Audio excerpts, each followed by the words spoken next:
If we had, yes, donate to the school, $ FDMG school on your Cash App. $ FDMG school on your Cash App. $ FDMG school on your Cash App. $ FDMG school on your Cash App.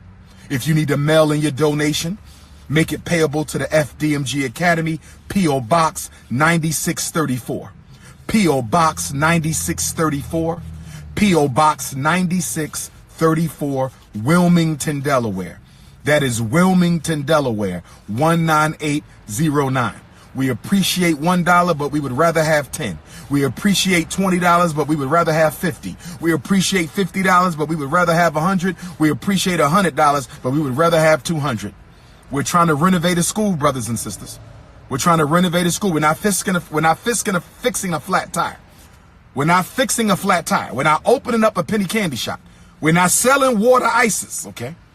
We're not selling hot dogs. We're renovating a school. Do you understand? Do you understand? So please, brothers and sisters, give what you can. We're building an institution, okay? We're trying to give our children a chance that we didn't have. That's what we're doing. I don't have to pin it because I done already told you what it is. Don't be lazy. $ FDMG school. Don't be lazy. $ FDMG school. Before I continue with my message, thank you, Sister Avanti, $10 coming on the Cash App. Thank you, sister. Next time, make it 20, but thank you for that 10. I know you barely had that. Thank you, sister.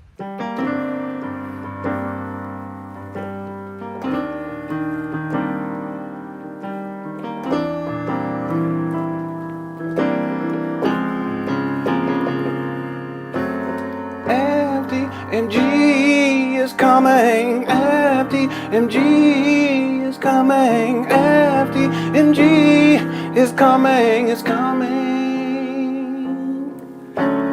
Hold on. Yeah.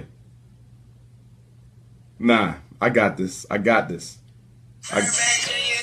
FDMG is coming. FDMG is coming. FDMG, it's coming. It's coming. It's coming. It's coming. It's coming. It's coming. It's coming. It's coming. It's coming. Oh, it's coming. FDMG is coming. FDMG is coming. Thought his personality be twerking. It's twerking.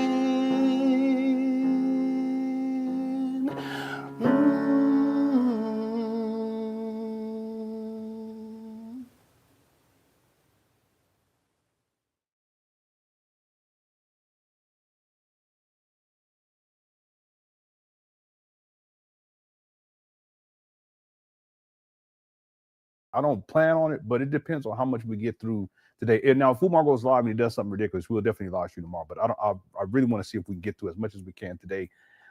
Thank you guys so much. Shout out to everyone inside the Cookie Crush chat. Thank you guys so much for being here. Hope you guys have been enjoying these shows. The numbers have been awesome. The chat room has been awesome. Everything's been awesome all the way across the board. I want to thank everyone for continuing to tune on in and watch these. Even if you're watching in the archive, thank you so much. I appreciate it. Also, just want to thank everyone for just being so fun. I really enjoy my time hanging out with you guys, and it's added a lot to my life. Okay, a lot of joy. You all are the best. Cookie Crush chat's undefeated. So yesterday we were working through this video where Umar was being interviewed, and he's going on and on and on. We probably wouldn't watch the rest of it. I think there's maybe about 5 minutes left to it, but there's a point in that video where we paused it or we stopped and we ended the show because I just want people to hear what Umar says. And I want to make this like maybe a 2-part series. That's what I'm saying. I may come back tomorrow to finish up this series. If not, we'll finish it up next week. And this is just dealing with Umar and how he has a history of raging against Black women. Now, Umar will say things like, we need to support Black women. We need to marry Black women, but he's not supportive of what Black women is Umar supportive of? Can anyone give me one example? He'll say we need to marry him, but he's not married to a Black woman. And then, of course, he says this is like kind of like the minstrelsy. What he's turned into is like this saying, black queens forever, snow bunnies never. Well, the thing is that if you say, but the idea is that black men, we should only be dealing with black women or committing to black women, but Umar is not committed to black women, and that we should not be dealing with snow bunnies, which would be a white woman. But he's also used salsa bunnies. I guess that would be a Latina, and he's used rice bunnies. I would guess that would be Asian. Just ridiculous. But the point I want to make is that when Umar says black women forever, snow bunnies never, what it really means in reality in his life is that I am only going to sexually exploit black women, not white women.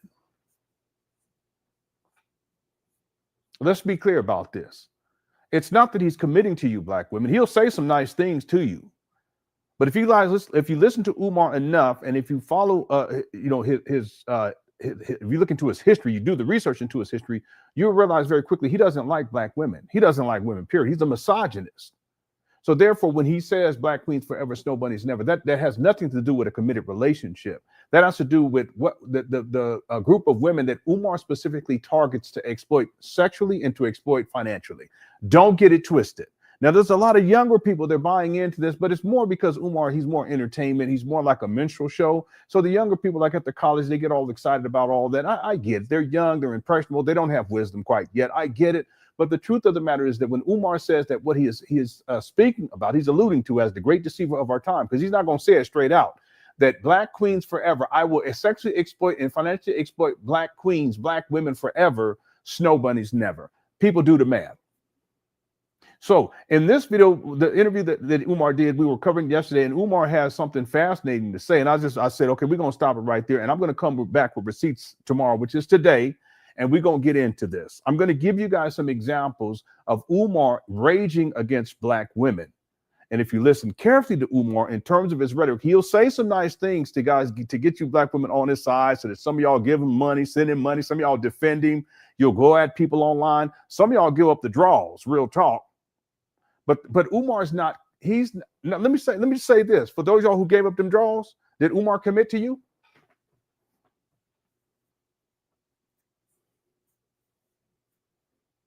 It's not about commitment. Did he sexually exploit you? He got what he wanted and he bounced, as we used to say. He hit it and quit it. Yeah, that's what he did. Black queens forever, snow bunnies never. Now you see. So this gets to the thumbnail. Umar's a hypocrite, and he's a hypocrite on a lot of things. But this particular issue right here, I'm going to do my best to put Umar on blast in part 1 and part 2 for you black women, because you guys need to be careful. Dudes, I can't even say men, but males like Umar, they're dangerous. Males like Umar, they look at you as a resource. Males like Umar, they're predatory towards you, but they will say everything, all the nice things that they want to say in order to make you feel good. But ultimately, if they're going to try to get money out of you, they're going to try to get you to let them use their car. They're going to try to get you to so that they can stay at your house for a while. He ain't got a job or a car. He going to try to get you to give up some of that money. He going to try to get you to give up them draws. Black queens forever, snow bunnies never. Let's go. I ain't playing today. So here's the interview right here. Already sent me. Gotcha. And the question was, And white women, stop sending me nude pictures on Instagram, please. I don't date outside my race. they gonna try and change you. They gonna change you. Hold on. They said they wanted to know if you had a comment.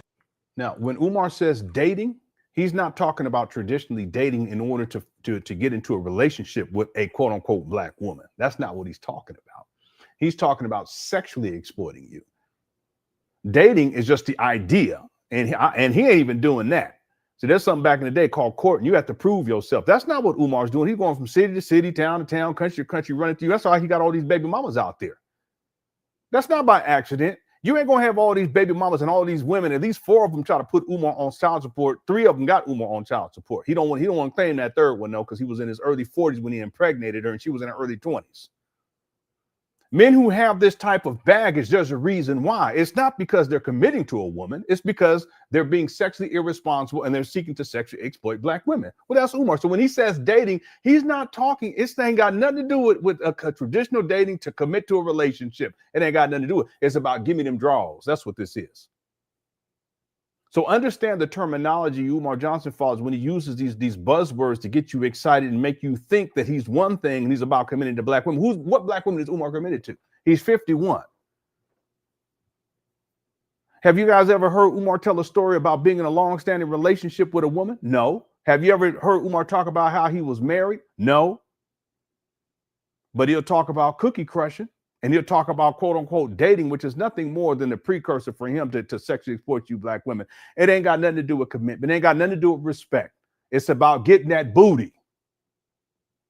Dating, when he says dating, he's saying, I want to get that booty. When he says black queens forever, that translates, I want to get that booty. All right. About Stephen Smith. Stephen A. Smith and Jasmine Crockett. Okay.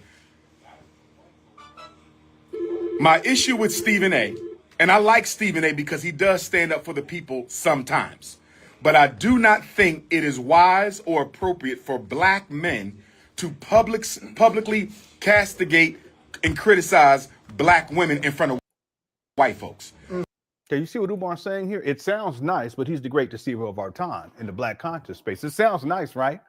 But he's a hypocrite because Umar, out of all the people that I've looked into over decades now, I'm talking about people in the black conscious space that I've watched over the years, he far exceeds anyone else in terms of the level, the degree of disrespect that he expresses towards black women, but then the frequency at which he disrespects black women. Now, I can go into my notes and pull up literally hundreds of examples of Umar disrespecting black women because I have it in my notes. And it's not, it could be, there's different scenarios. It could be a scenario where Umar's talking about, he used to do this a lot. Black women, you guys don't know how to take care of your kids. So he's the one that has to save your sons or save your daughters. So he's going to open up the school, this fake school, funky school, FDMG, et cetera, et cetera, et cetera. Send me a CashApp, send me a PayPal, get on your PayPal, so forth and so on. But it's disrespectful to the black women as if you guys are just low down. You guys don't know how to take care of no kids. Meanwhile, who's been holding it down in the black community when it comes to family and raising kids? For decades now, it's been black women. Now, I'm not saying that black men haven't done their part, but overwhelmingly what I have seen is that black women have been at the forefront of raising these babies. And then black men like Umar, he's a male hoe, and he goes around impregnating black women, and he don't take care of none of the kids. Hit the one. He's a baby mama creator. But he wants to make it seem as if the problem is the black women. You guys are the problem. He's done this so many times. I can give you guys hundreds of examples of this because I have it all inside of my notes. But I'm not going to be pulling up lectures with Umar where he's doing so-called lectures where he's going in on black women and how you can't take care of your kids. And I want them going back home to you for. You part of the problem. You guys, we lynch all in your system. They're going to stay with me. Like your kids is his kids, but he don't take care of his kids. Living in mama closet. He a big old kid in the first place. He ain't no man. What kind of man live inside a mama closet at age 51 living off your mama and ain't got a job, ain't got a car? Huh? Sitting up here cleaning, don't even know how to clean toilet. What kind of man? Anyway, so the point is, we're not going to get into, because I can pull those up. I'm going to give you guys some examples. We're going to go to 2024. We're going to go to 2025. We're going to go to 2021, and we're going to go to 2023. So 2021, 2022, 2023, 2024, 2025. Now, these are not lectures because he disrespects black women all the time in his lectures. I'm going to give you guys some personal situations where Umar was dealing with these women. And I want you guys to see what happens, how Umar talks about these women, including his baby mamas. And then y'all tell me, does Umar have respect for black women? The question too, by the way, the poll question, is Umar Johnson a hypocrite? Again, he says that, we should not be airing out our grievances with black women out in public, especially in front of white people. But Umar has a history of doing this that goes back many, many years. Okay, y'all see the context here? He's a hypocrite. So that's the poll question. We already got 650 votes so far. 96% said Umar Johnson is a hypocrite. 4% said no. And that's probably Umar and some of his, goofies. He watching right. Everybody say hi to Umar. Go ahead. Don't say hi to Umar.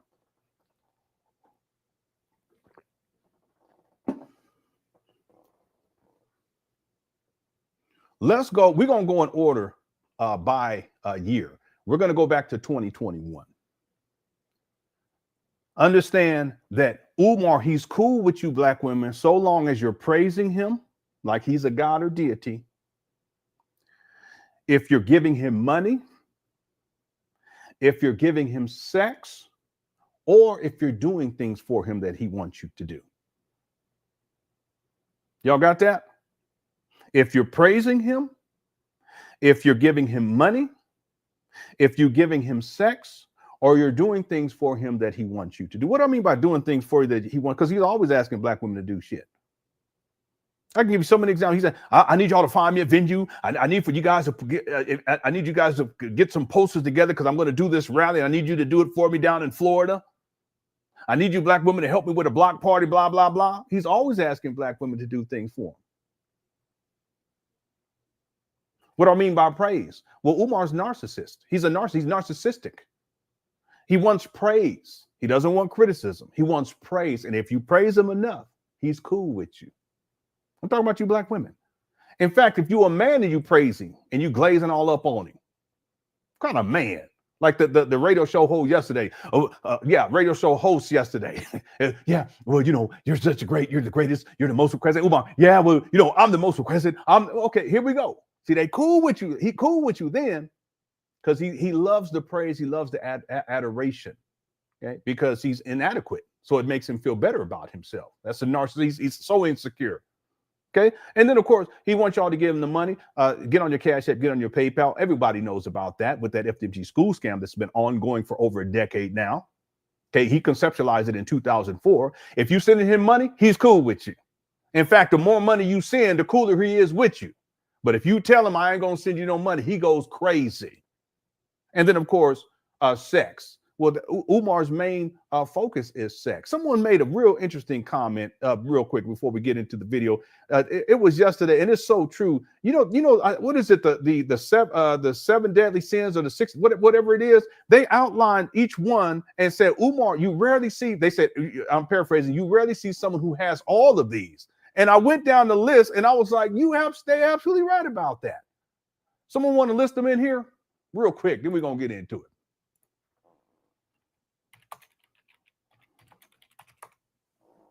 I know the sloth one for sure.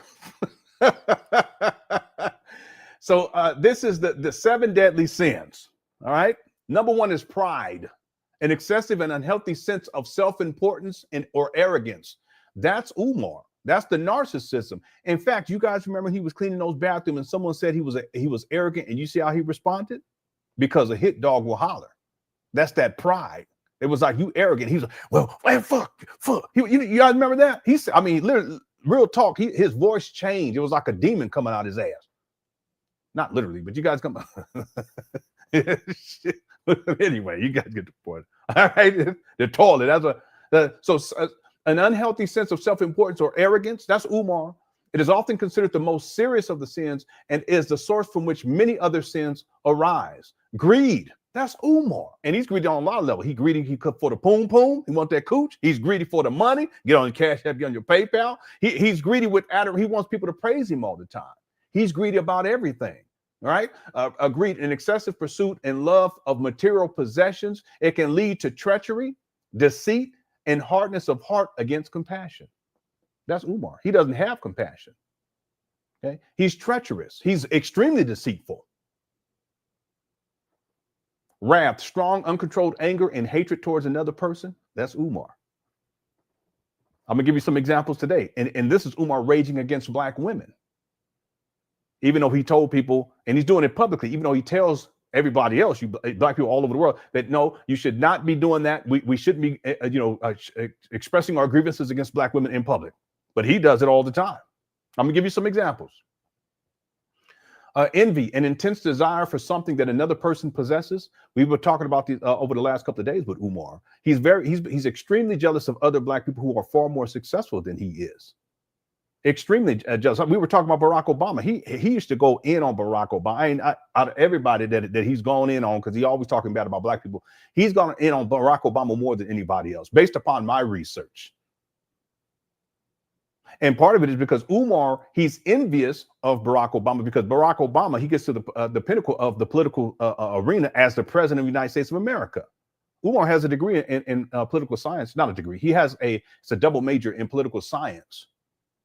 So he's always wanted to be that type of a figure, and he speaks as if he is, but he's never accomplished anything in that sphere.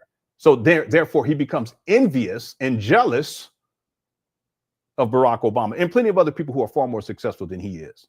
Lust, an intense passion or longing, particular for sexual desires. Cookie this, cookie that, cookie, crushing this, cookie hot fudge, pina colada, warm salt. He's always talking about sex, sneak kissing these women and these college age girls now, young ladies. Okay, all of that is lust. He's extremely lustful. He's always talking about sex. This guy, he can't stop. He's supposed to be a school psychologist and a principal too, by the way. Gluttony, the excessive consumption of food or drink. I ain't got to say nothing about that. We already know what time it is. Sloth, excessive laziness, or the failure to act on one's talents and duties. Umar's extremely lazy. See, and so someone pointed these out. They said they'd never seen someone who epitomizes all of these. Umar epitomizes all of them. Everybody, that's why I've been telling people, y'all need to be careful with this guy. Make sense?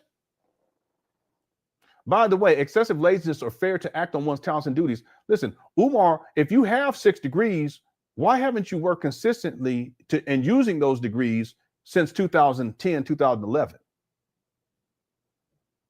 Because you're lazy. You've been living off of the people for over a decade now, and you're lazy. That's why you see Umar. He'll be sitting up there in hotel rooms, laying in bed on donors' money, snacking and shit, and lazy. That's why these trap bandos after 6.5 years look like they look, because he's lazy. He's prideful. He's greedy. He's subject to wrath. He always going off on somebody. He's envious of Black people who are more successful than he is. He's extremely lustful. He's gluttony. He's gluttonous. And yeah, he's sloth. All right. Let's get into this real quick. Let me do these super chats. Tori said, well, he's committed to Aunt Jemima. But yeah, you're right about that. Who walk around? Yeah, with the pancakes. All right. Thanks, Tori, for being a member for 12 months. Ronnie says, thank you for exposing this. Would you be willing to take a look at Ali and Shelley Carter? They are as bad, but paid political ops. Yeah, I don't have time. I'll look, but in terms of researching and covering, I don't even know who these people are. I'll take a look. It's a matter of time for me. They are as bad, but paid political ops. Yeah, Umar is not the only one. There's so many different people, and in different spheres too. So yeah, there's people specifically who are in politics. There's people who are specifically they have a religious institution that they're operating, and they're running scams on people. There's people who are in, I don't know if we want to call it finance, but if we look at, or let's say investment, we look at someone like Jay Morrison and what he did with the TREF fund. There are people like Polite. He was in all kinds of stuff, status correction, credit recovery or credit repair, these types of things. He was a con man and scam artist too. And there's so many other people that are out there. I focus on Umar. That's all I have time for. I've invested a lot of time into Umar. So I really don't have time to look into anyone else, but I will take a look. I'll take a look. Okay. Thank you, Ronnie, for the super chat. I appreciate it. So what's up, Sweetie Boy says, Umar is using reverse psychology on white women in hopes that they do reach out to him so he can make them feel special. And once he latches on to them, he uses them for everything they got. He baiting white women too. I absolutely agree with that. When he says things like white women don't send me nude pictures. No, that's what he wants them to do. Because he desires white women. Hit the one. And that's all I've been saying. Listen, it's okay. A woman is a woman. Y'all cute. You know, it is what it is. But see, Umar, he's so pretentious and such a deceiver. He can't admit that because then it shows how much of a hypocrite that he is. Again, he's a hypocrite. I have a video where there was a white woman who was a waitress, and he's like, hey, gorgeous. Okay, no, that's just Umar trying to run game. It's goofy game, but he was running game. See, if Umar wasn't all over social media and no one knew who he was, y'all think he'd be dealing with some white women? Absolutely. I mean, he may be right now. Real talk. Now, I'm not saying that he is because I don't know that to be a fact, but I wouldn't be surprised. I do have some pictures that are very suspect that I've shown in the past. The point is that if he wasn't on social media and wasn't talking all this, you know, black women forever, snow bunnies never, he would be dealing with white women. Because that's what he desires. And that's okay. Thanks, Smitty boy. Daxter says Jermaine, a.k.a. Umar, Gin equals Gin. yeah, no Gin today. That was so funny. Thank you, Daxter. Tabia says, Newton Cooker chat, Lenon, you doing the Lord's work, stay on Umar's neck. Thank you so much. Now, I have to say this because I've thought about this because I have to stay humble. I cannot say that it's the Lord's work because I don't think that I'm in a position to be doing something like that. And what I mean by that is just humbly, I said it because I've been thinking about that. I do know that the Lord does want work to be done. And this is the type of work that needs to be done because of what Umar is and what Umar represents. Anybody see Lorianne, Sister Lorianne's video today?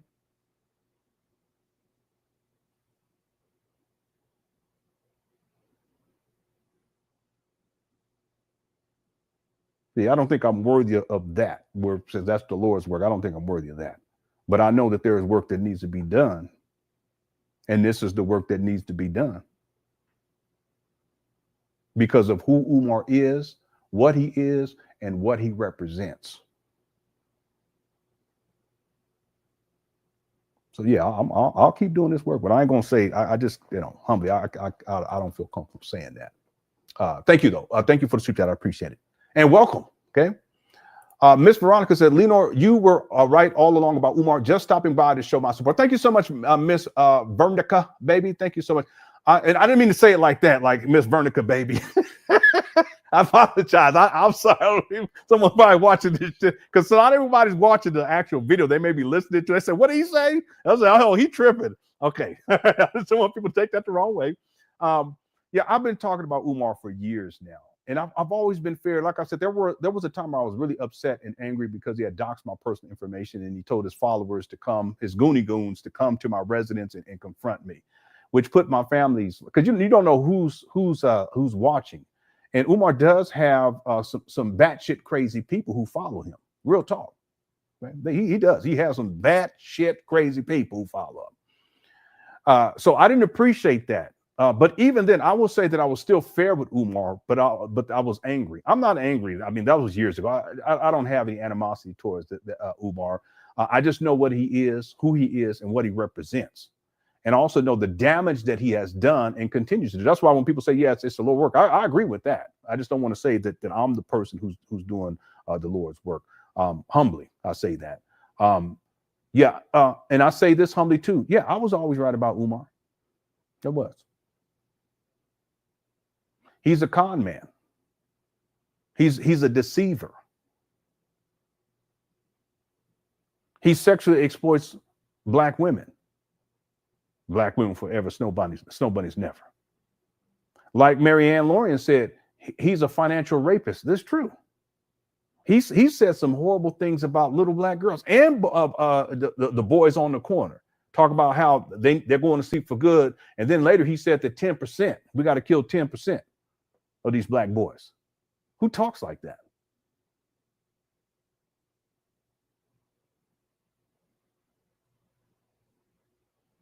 See, even someone saying something like that, that should be enough for anyone to wake up and say, this guy, no, something's wrong with this guy. And I've been telling people, and on different levels, I've been giving people example after example on different levels for years now. Never lied on this guy. See, never. Here's the thing. integrity is important. And when you start lying on people and making up false narratives, you're moving into the darkness. And I can't do that. I got a wife and 5 kids to take care of. I ain't got time to be doing that. I don't play them kind of games. I don't. I'm not perfect, but I know where that line is. See, Umar, he'll play as if he's on one side, light, and we want to marry these black women and want to take care of them, and some of you black men, you need to get with the ones who already have children, even though they're not yours. But Umar, he's a baby mama creator. But then on the other hand, when he goes in on black women, he's calling y'all everything but a child of God. So he'll play both sides because he's the great deceiver of our time. And I've been telling people from the beginning, and I was right then, and I'm right now. I said a long time ago, time always tells the truth. Always. Just have to be patient. Right. And I said it a couple of months ago, this is just the beginning. This year has been rough for Umar because so many more people have been speaking out against him, and he's been exposed left, right, up, down, all around. But this is just the beginning. It's going to continue to get worse for him. Just like Marianne Lawrence said in the video today, he's paying a price, and there's always a price to pay when you dabbling on that side. Real talk. I'm gonna leave it right there. Right. Thank you, Miss Veronica, baby. That's her screen name if you're not actually watching this. Okay. Thank you for the super chat. Latoya says snacking and shit. Yeah, he was up and yesterday at the interview, he was up there snitting up there the whole interview snacking. All right. Thank you, Latoya Maya. Lewis, what's up, says, in elementary school, a boy would give a girl a note that said, I like you. Do you like me? Yeah. Check yes or no. Yeah. Umar's note said, you're going to eat the whole you're going to eat that whole sandwich? Do you get an allowance? Check yes or no. You got any money?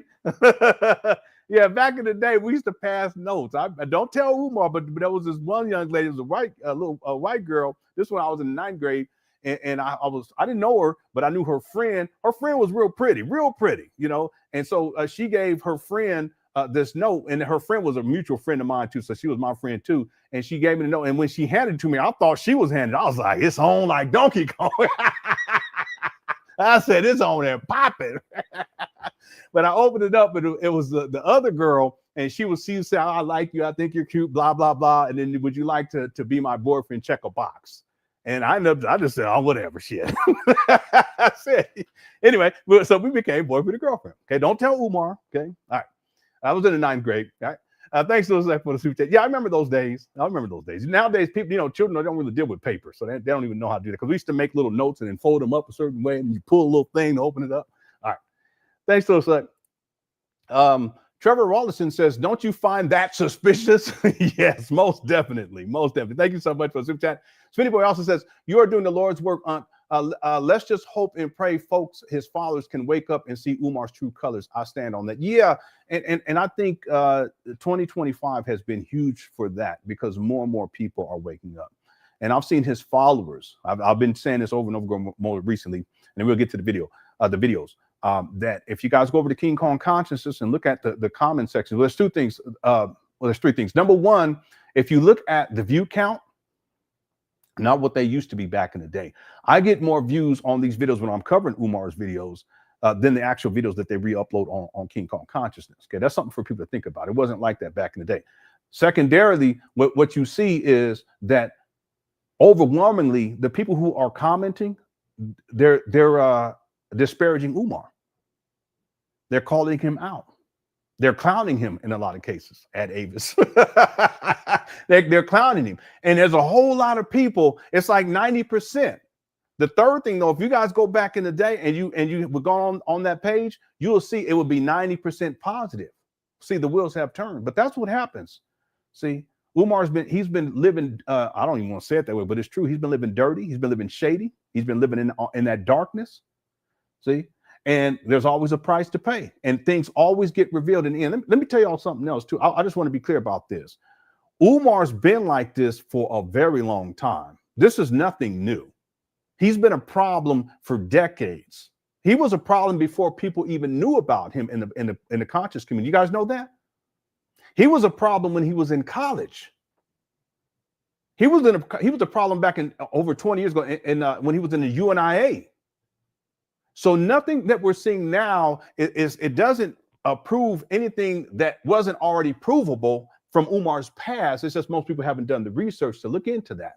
Now, the difference is that with Umar, he's gotten worse and worse and worse and worse. And that's why now in 2025, he's the great deceiver of our time in the Black conscious space, but more and more people are seeing it clearly because it's right there in their face. And I'm going to give y'all some examples today. Thank you, Smitty Boy, for super chat.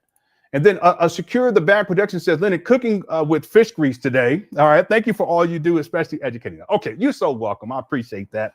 And I do my best. I try to teach lessons too. I know we goof off too. But the bottom line is that Umar, what he is, who he is, and what he represents is something that is very dark. I think that's probably one of Umar's issues too, is that darkness makes him feel invincible. And then he underestimates people. He underestimated Marianne Lloyd. He underestimated me. He underestimated Lene, for sure.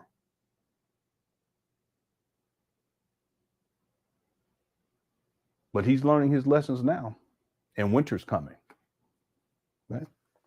All right, thank you, Secure the Back Production. Everyone else who sent the super chats, let's go back. We're going to go back. Remember, Umar was talking about how we if we have issues with Black women, that we shouldn't be sharing that online and for the public to see. Let me play that part again. Then we get to the. You can take a call. Take a call. No, I got a question over here. Okay. I'll take a call in a second. But someone already sent me a question. Gotcha. And the question was... And white women, stop sending me nude pictures on Instagram, please. I don't date outside my race. They're going to try and change you. They're going to change you. Hold on. They said they wanted What's to know up, if you had Godlone a President? comment about Stephen Smith. Stephen A. Smith and Jasmine Crockett. Okay. My issue with Stephen A., and I like Stephen A. because he does stand up for the people sometimes. But I do not think it is wise or appropriate for Black men to publicly castigate and criticize Black women in front of white folks. Can you hear what he's saying? I'm going to play that one more time. Here we go. Please, I don't date outside my race. They're going to try and change you. They're going to change you. Hold on. They said they wanted to know if you had a comment about Stephen Smith. Stephen A. Smith and Jasmine Crockett. Okay. My issue with Stephen A., and I like Stephen A. because he does stand up for the people sometimes.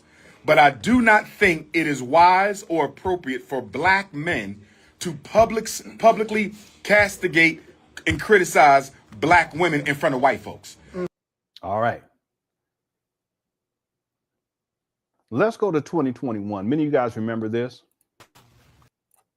This is what we have to do for our kings. Look, the back of the neck. Smith, you see? The back of the neck, the ears.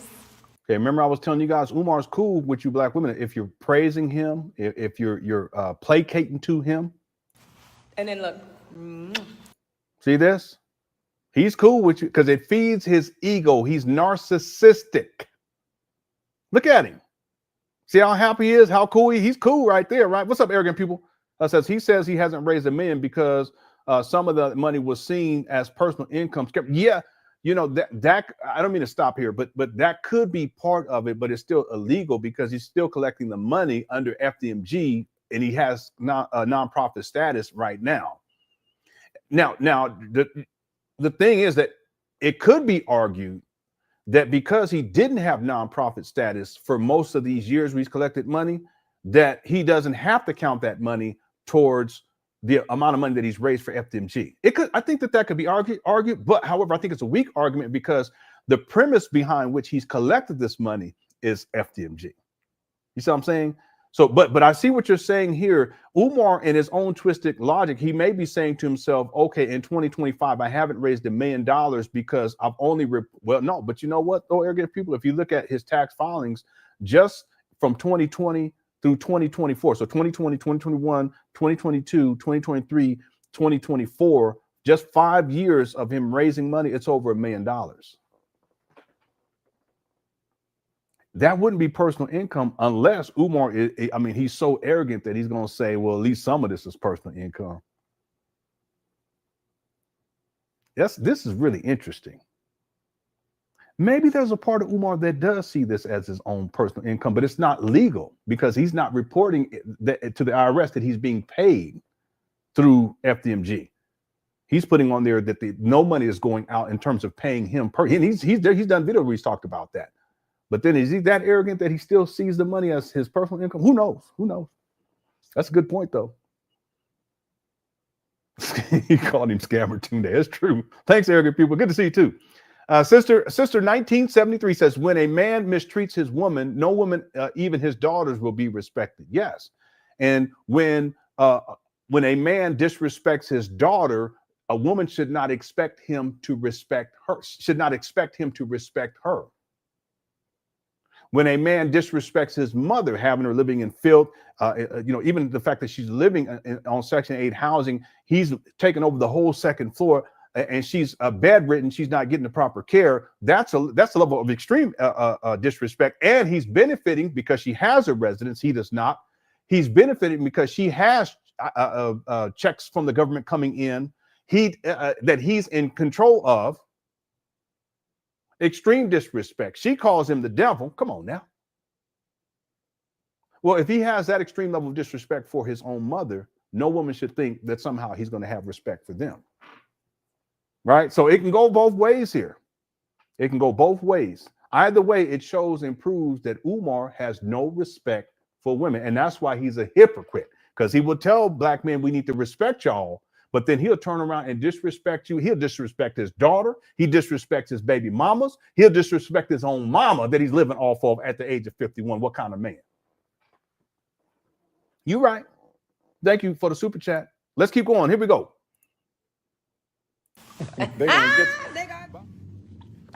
I'm in the back of the backboard, family.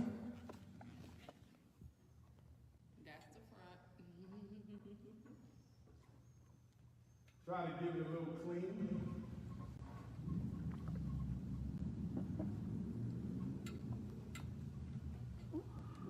This guy, he's so goofy. Yo, you got it in there. Shut up. You trolling them. You really out here working. Yes.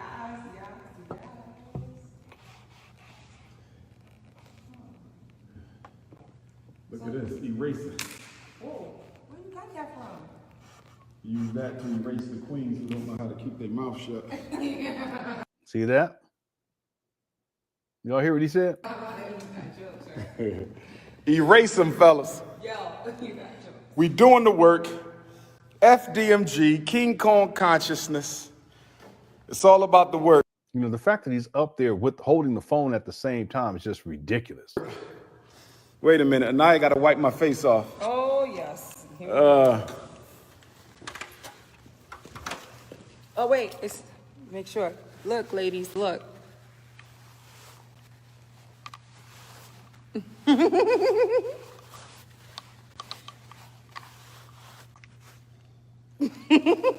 They gonna get you. Who is this woman wiping on the prints? Look, Anaya A. period 5. Who is this woman in the gym? Yes. Wiping. All right, now y'all see how everything was cool back in 2021. But what ends up happening is Anaya goes on Tasha K's show and spills the beans on Umar. And then in 2022, let's listen to Umar's response here. Watch this. So I said I had 2 announcements about scandals. The first one, I got to go back to the Cherry Hill Mall and pick up my suits. I'm going to have to pass the Persian Snow Bunny on the way. So that was the first announcement. Sister Guerline, let me talk to you, my Haitian sister. I'm talking to my Haitian Africans right now. I'm talking to my Haitian Africans right now. I'm talking to my Haitian Africans right now. A couple weeks ago, Tasha K interviewed a Haitian sister, and this Haitian sister did a quote-unquote tell-all interview about your brother, Dr. Umar. And guess what? It was filled with nonsense and lies. And guess what I'm going to have to do, Sister Guerline? When Tasha K drops this trifling interview filled with lies, I'm going to have to expose this Haitian sister for trying to defame my character. I'm going to go live on the internet, Sister Guerline. I'm telling you this because I love my Haitian sisters. We all Africans. I love you and I love the Haitian people. But I want all my Haitians to know that I was violated by a Haitian sister who I respect. I was violated by a Haitian sister who I respect, and she went behind my back and dogged me out because she could not have me. She went behind my back and dogged me out because she could not have me. I never had sexual relations with the woman. I was never alone with the woman. I never had sexual relations with the woman. I was never alone with the woman. But she went on Tasha K. I did not watch the interview. I was sent clips of the interview. I was told she contacted Tasha K. Tasha K's going to drop the interview. So I want all my Haitian family to know right now, I am not attacking my Haitian family. I love my Haitian family. I will die for my Haitian family. I love my Haitian queens. But when this thirsty thought. Okay, let's stop right there. See, he was cool when she was, praising him and drying his face off with the sweat, and because she was saying things like, yeah, I want a man who's 6'3" and has his own school and has 6 degrees, whatever she was saying, really feeding into his ego. But then when she got on Tasha K, in all fairness, she was talking about how she had a man at that time. I said, well, if you got a man, what you up here signed to, what you call it, with another man, period. Let alone rubbing sweat off his face. She gave him a kiss on the cheek too. Oh, okay. So ain't gonna get into that right now. Drops this interview with Tasha K. I'ma bury her ass with the truth. See the abusive language? I don't know what made her pregnant ass go to Tasha K. See, look how Umar's getting wound up. You can even look at him. Look at this guy. So he'll tell black people, you should not be, if you have issues with black women, you shouldn't be talking about this publicly. But look what he's doing. And do an interview on me and try to slander my name because I didn't let her play wifey in the fashion show of the FDMG festival. I didn't let her play wifey in the fashion show of the FDMG festival. I didn't let her play wifey in the fashion show of the FDMG festival. So she got mad and she ran to Tasha K and did a whole interview full of lies. Well, guess what? I got the truth. And I'm going to bury your ass and you know who I'm talking to. Look at how he looks. Look at this guy. He's unhinged. Look at him. Woman, the last thing you should have did was ran your ass to Tasha K. When that interview dropped, I'ma bury your ass with the truth. Don't you ever in your life try to tear me down because I don't want you. Your ass was married and your ass was pregnant and you had no business wiping the sweat off my face in the FDMG gym that day. You had no business. Now, listen, I agree with Umar right there. I agree with him. But his response here, and as he continues to escalate and rage against this black woman, is the issue. He has a history of this. Furthermore, Umar, if you were a married man, let's be real here. Let's cut the shit, homeboy. If you was a married man who was committed to a black woman, you wouldn't have had her up in there by yourself in the first fucking place. Real talk. Let's be clear about this, ladies and gentlemen. You wouldn't have her up in there. You wouldn't be having her praising you like that either. You wouldn't have her all up on you, wiping the sweat off your face. But you're not married. You're not committed to a black woman.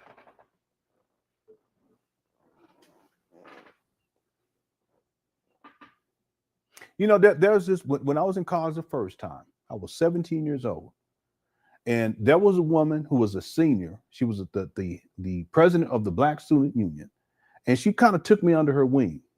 And one of the things she said was, because she was talking to me about pitfalls and how not stay out of trouble and blah, blah. And I was all, okay, I got on. And then she says, understand that proximity gives way to chance. If you're in proximity of something, the chances of that something happening to you is increased. If you're not in proximity to something, the chances of that something happening to you is decreased. And as I'll be real with you guys, as a husband and father, I'm not going to put myself in the proximity of anything that's going to compromise my commitment to my wife and my family. Real talk. But see, Umar doesn't live like that. Why? Because he's a male hoe.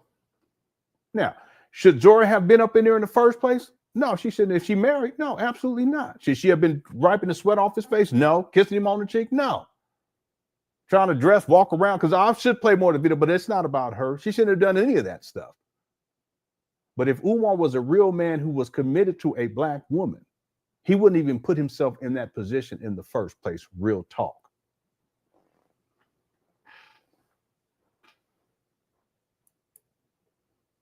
Wiping the sweat off my face in the FDMG gym that day. You was married and you didn't even say nothing. And you was pregnant and you didn't even say nothing. And you ran your funky ass to Tasha K. And as soon as Tasha K dropped that interview you did, because I ain't going to even watch it till it dropped. I'm not even going to watch it till it dropped. But when it dropped, I'm going to bury your ass.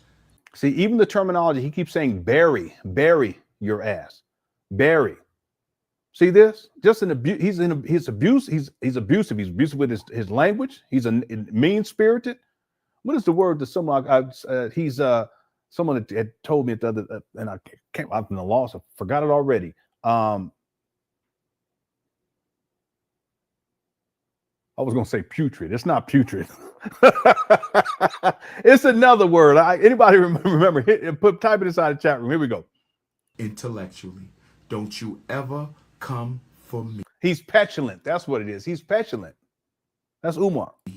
I'ma bury that ass. So brothers and sisters, on that note, I'm trying to stay scandal free.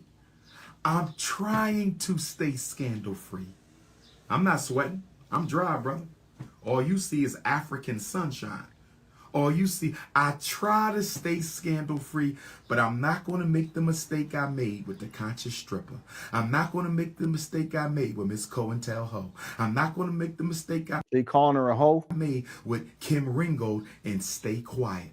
I'm not staying quiet no more. Any female who comes out and think they're going to damage my reputation, damage my credibility while I'm trying to build a school for black children because you didn't get what you want from me with your fat, pregnant, married ass, I'ma expose your ass. The last thing you should have done was ran to Tasha K, sweetheart. I guess you raising money to take care of that baby. I guess you need some extra money to take care of that baby. I guess you trying to use me as a vehicle to drive some money and attention to your thirsty ass struggle streaming YouTube page, but you picked the wrong one, sweetheart.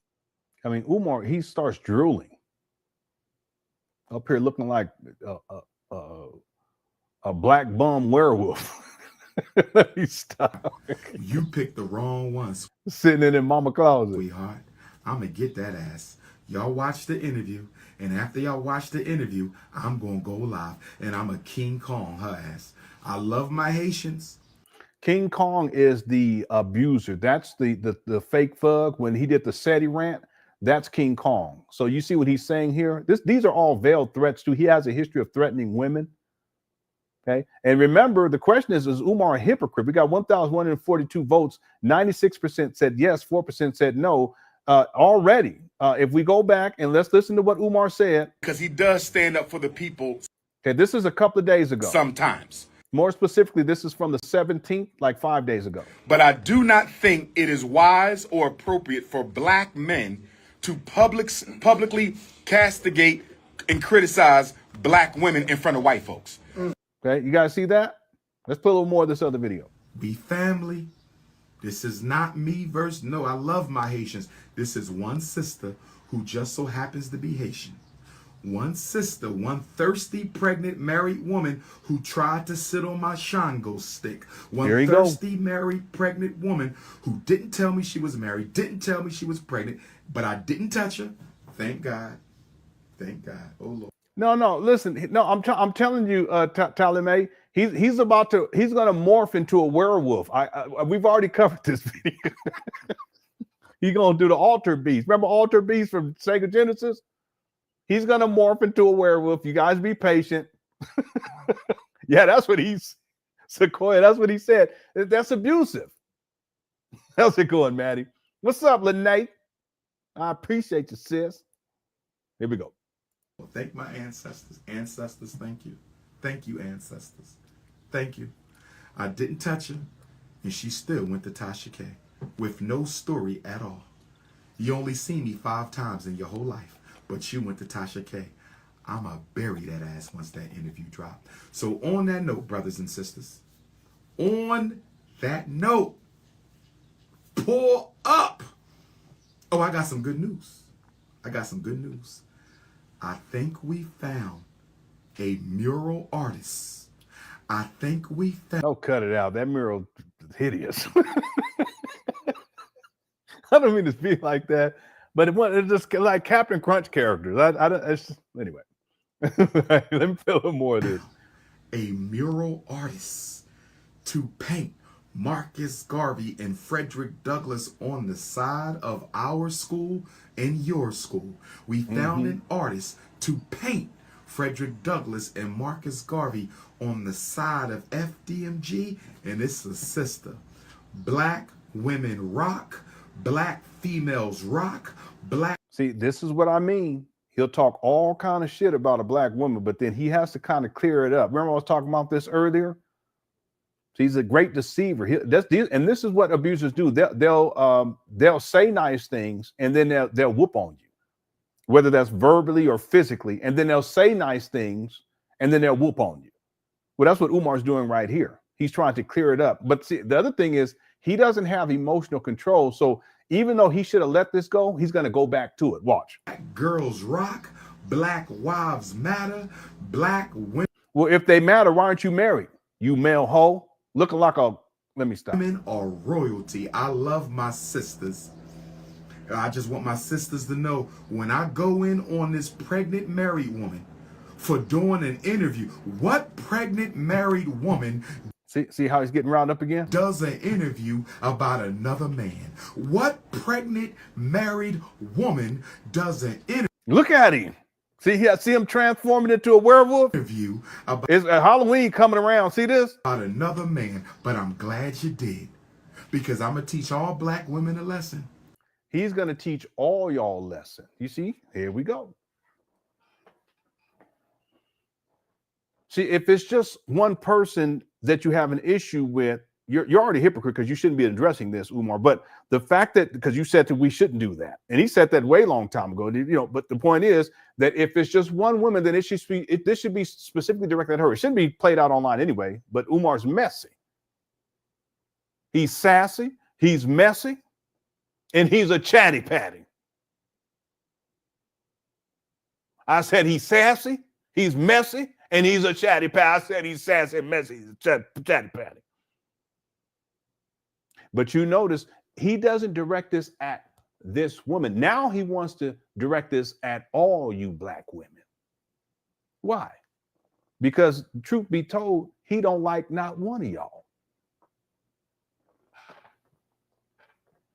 He just using this app as an opportunity to have an excuse to go at all y'all and put all y'all in your place as being inferior to him and subject to him. Because you're nothing more than a possession to him to be exploited like his own mama. Pay attention. I might flirt with your ass. I might take a picture with your ass. But don't you ever once think that I belong to that ass. You messed up, fat girl. And no disrespect to my full figure sister. Umar, you ain't got no business to talk about the big women now. Come on now. Because you shaped like one. Cut it out. I don't mean to be like that, but you look like an auntie. Tasha K said you got them childbearing hips. we dip. Umar need to dip them hips, homeboy. Anyway. That's a little, I was being petty. I should have did that. I love you. Ain't nothing like the loving you get from a full-figured woman.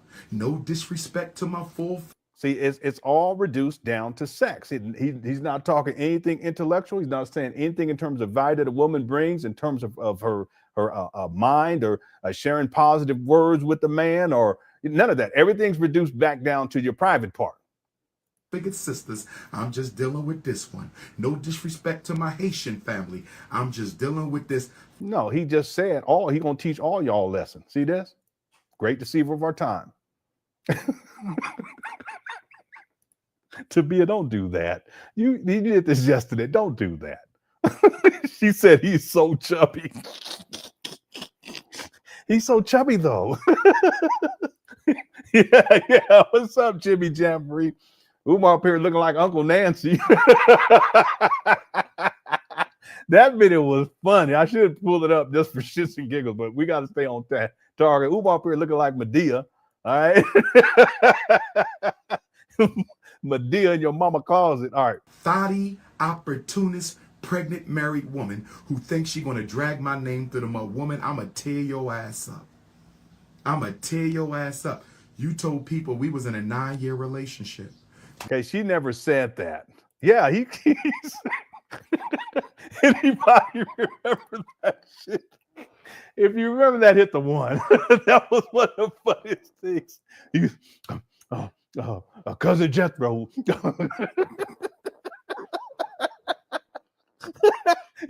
Cousin Jethro. Sister Theona. Then he goes, Uncle Nancy, 1, 2, 3. Because he would say 1, 2, 3 after each name. He's Cousin Jethro, 1, 2, 3. Auntie Christine, 1, 2, 3. Then he goes, Uncle Nancy.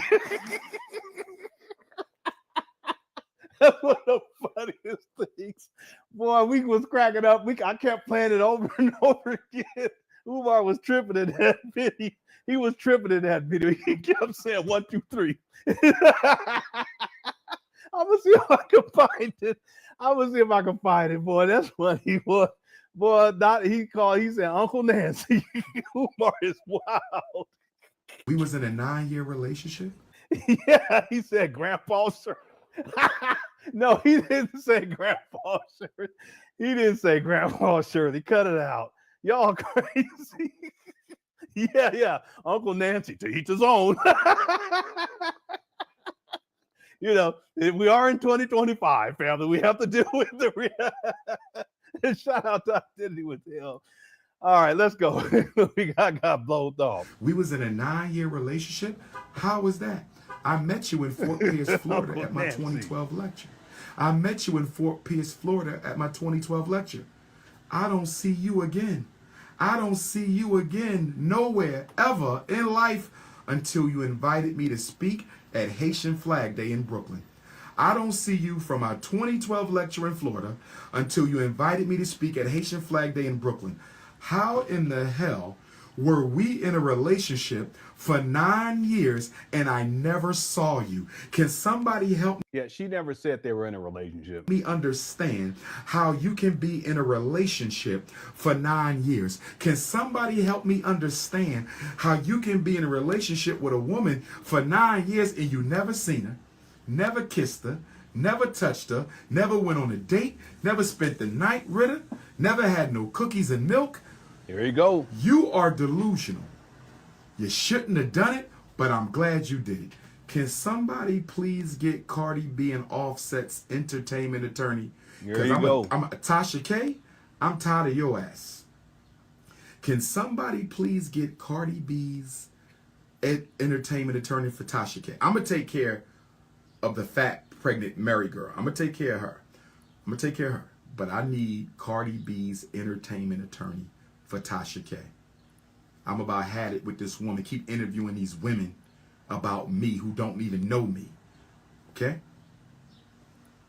I saw you 5 times. You came to my 2012 lecture. You invited me to Haitian Flag Day. You drove to... Text me if you're fasting, because I'm probably going to start a WhatsApp group for the fasters. I'm going to start a WhatsApp group just for everybody fasting. So text me regular and then download WhatsApp to your phone. Text me regular and then download WhatsApp to your phone. Text me regular and then download WhatsApp to your phone. Before you go to bed at night, make sure you communicate your intentions to the Most High and to your ancestors for the night. My intention is to get some sleep. Anyway. If there's a question you got, make sure you ask it before you go to bed. You have to do this. You got a big problem going on in your life? Almighty God, as I go to sleep, please provide me the answer to this question. To my ancestors, I know y'all want me to be successful. I have this issue. This is my issue. Can you please shed some light on this problem while I am asleep? Our ancestors communicate through the dreams. Our ancestors communicate to the dreams. Our ancestors communicate through dreams. Make sure you ask them before you go to bed, and then go right to bed. When you know you're about to lay down, that's when you ask the question. Don't get distracted. If you know you're about to go to bed, not have no sex or none of that, you're about to go to bed, lay down, ask your ancestors your questions, go to sleep. Spirit talks to us through dreams. That is an African tradition. And I also recommend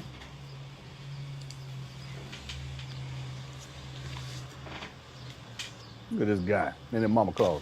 This is my spiritual journal. I record all spiritual coincidences in this book. I record all spiritual coincidences in this book. It stays on my ancestor. Let me read super chat. Yeah, like Umar said the other day, you got to re-repair, right? Because sometimes you have to re-repair because the first repair wasn't done. Yeah. All right. Thank you for re-super chatting me, Master Khalik. I appreciate it. Umar, funny boy. Here we go. Altar. I'm not going to show it to you because this is between me and my ancestors. Okay? But this is a book I have. It has Umar, cut it out. You got it from a dollar store. Cut it out. 2 for $99. all my spiritual coincidences in here. I keep track of them.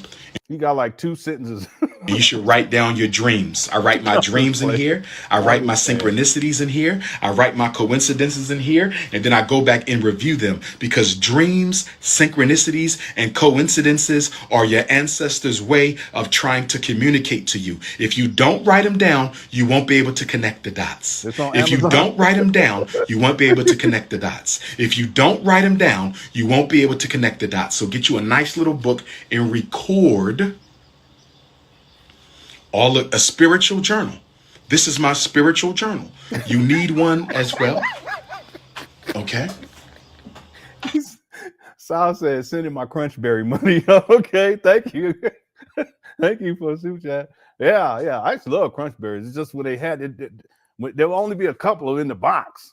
So we as kids, when you a kid, you want to get, we would take it and dump it out and get all of the whatchamacallit out of it. That's what we used to do back in the day. But then they had Crunchberries with just the berry. That was the bomb. Younger people don't know what we talk about. Thank you, Sal, for the super chat. Here we go.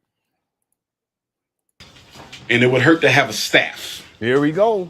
Look at it. This has my G and Yami symbol because with the staff, we tap the floor 3 times. 1, 2, 3. And call the ancestors. You call your ancestors' names. Father Bailey, 1, 2, 3. Grandma Selah, 1, 2, 3. Grandma Jenny, 1, 2, 3. Grandma Betsy, 1, 2, 3. Grandma Young Betsy, 1, 2, 3. Grandpa Stephen, 1, 2, 3. Grandma Caroline, 1, 2, 3. Grandpa George, 1, 2, 3. Grandma Annie, 1, 2, 3. Grandma Caroline, 1, 2, 3. Grandma Vivian, 1, 2, 3. Grandpa Cicero, 1, 2, 3. Grandma Ida, 1, 2, 3. Grandpa James, 1, 2, 3. Uncle Clifford, 1, 2, 3. Cousin Shanika, 1, 2, 3. Great-great-grandpa Gertrude, 1, 2, 3. Great-great-grandpa Charlie, 1, 2, 3. Great-grandmom Curly, 1, 2, 3. Great-grand Curly. What? Grandpa Robert Shoemake Jr., 1, 2, 3. Great-great-grandpa Robert Shoemake Sr., 1, 2, 3. Great-great-grandma Emma Hollinger, 1, 2, 3. Great-great-grandma Delia, 1, 2, 3. Great-great-grandpa Isaac, 1, 2, 3. Great-great-grandma Eileen, 1, 2, 3. Great-grandpa William Thomas Tillman, 1, 2, 3. Uncle Billy, 1, 2, 3. Grandma Betty Jean Shoemake, 1, 2, 3. Uncle Eric, 1, 2, 3. Uncle Dennis, 1, 2, 3. Uncle Nancy.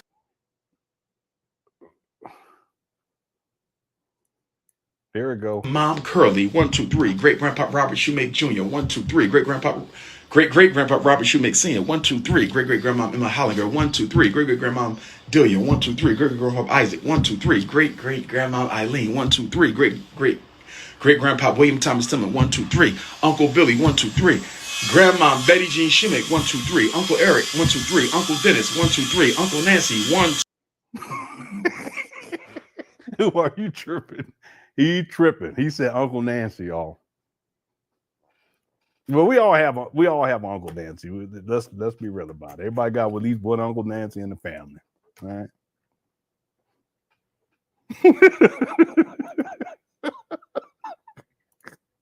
That's what he said.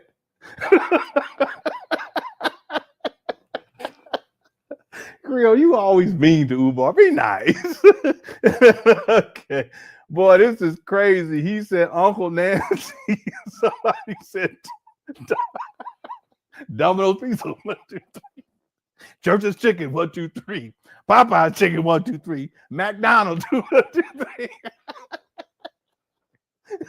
Yeah. You know, Umar. Taco Bell, 1, 2, 3. Chicken and dumpling. Yeah.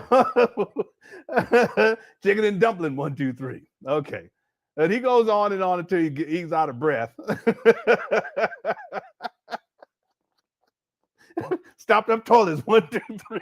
I remember when we first covered this. I got a stick or something. It was a broom or something, and I kept going like this. Oh man, that was so funny. All right. What in the world? Elvira, Mistress in the Dark, 1, 2, 3. You tripping. All right. Yeah, people like downstairs like, what in the world? Okay, let's get back on track. SH Play says for you, FDMG grand opening time.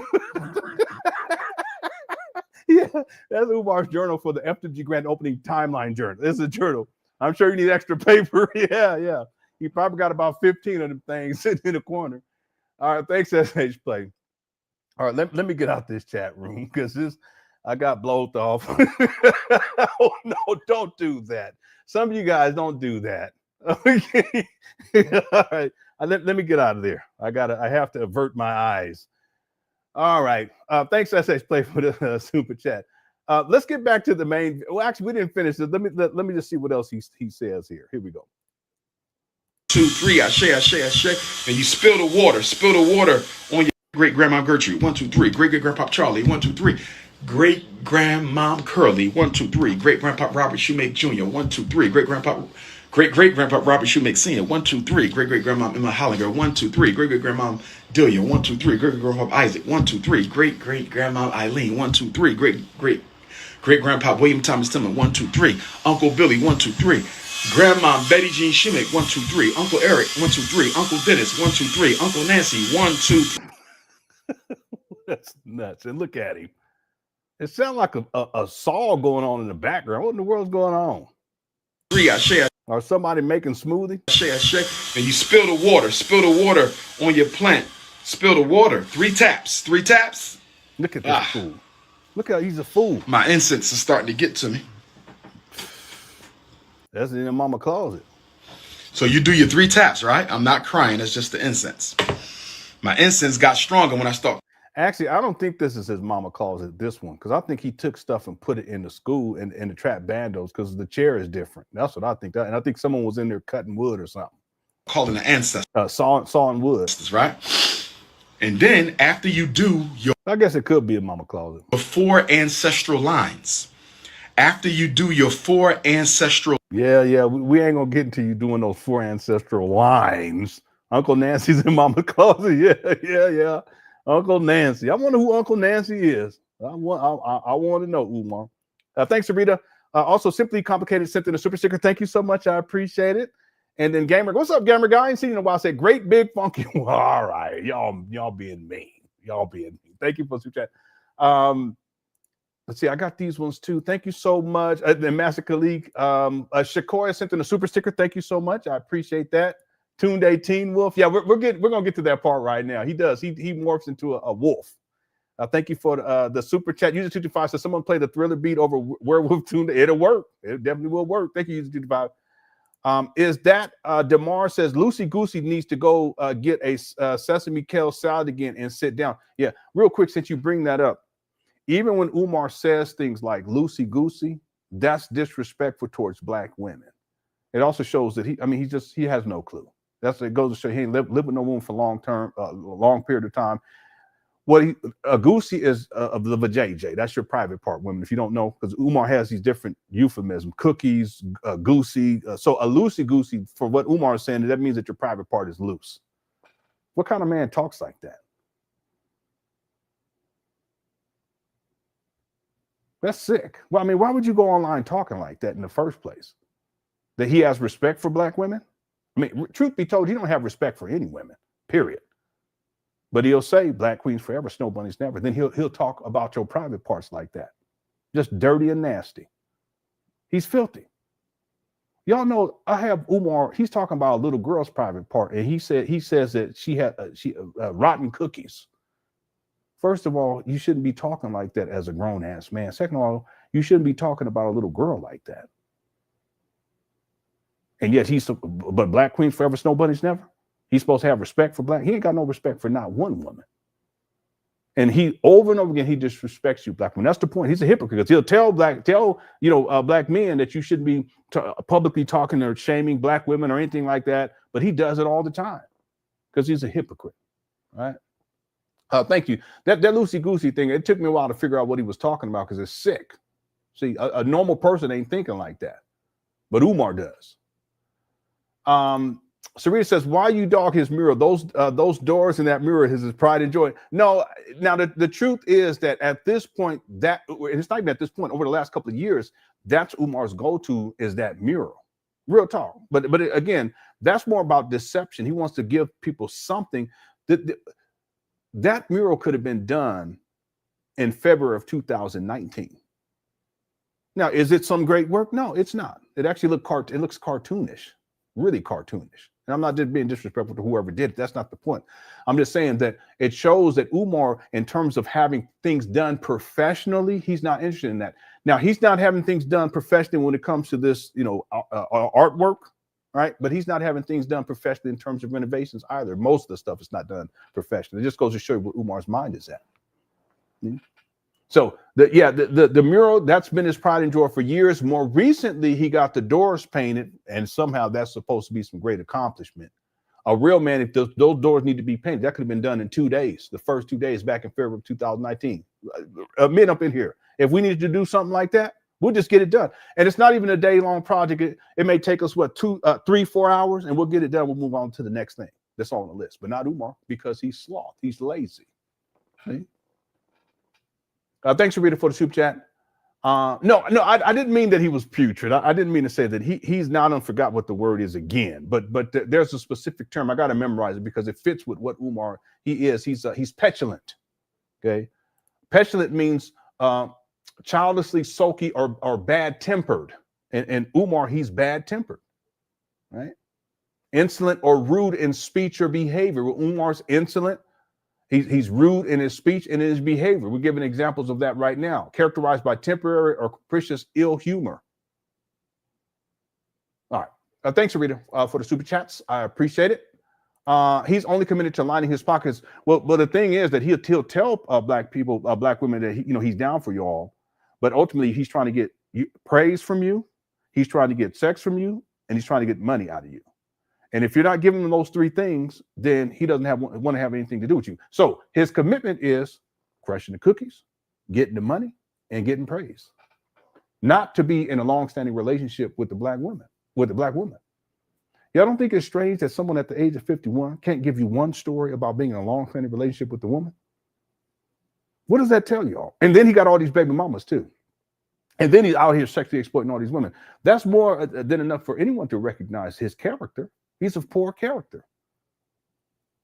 And yet he's supposed to be the most requested scholar. He's supposed to be opening up a school for black boys. He's going to be teaching your boys how to become men. No. Thank you, Sarita. Dallas says, after the toilet bowl gate the other day, we call it Dookie Gate, okay, lovingly. Okay, after the toilet bowl gate the other day, I can't look at my toilet bowl the same anymore, thanks to Umar. Yeah, someone made a comment to Dallas, and it was really, really good.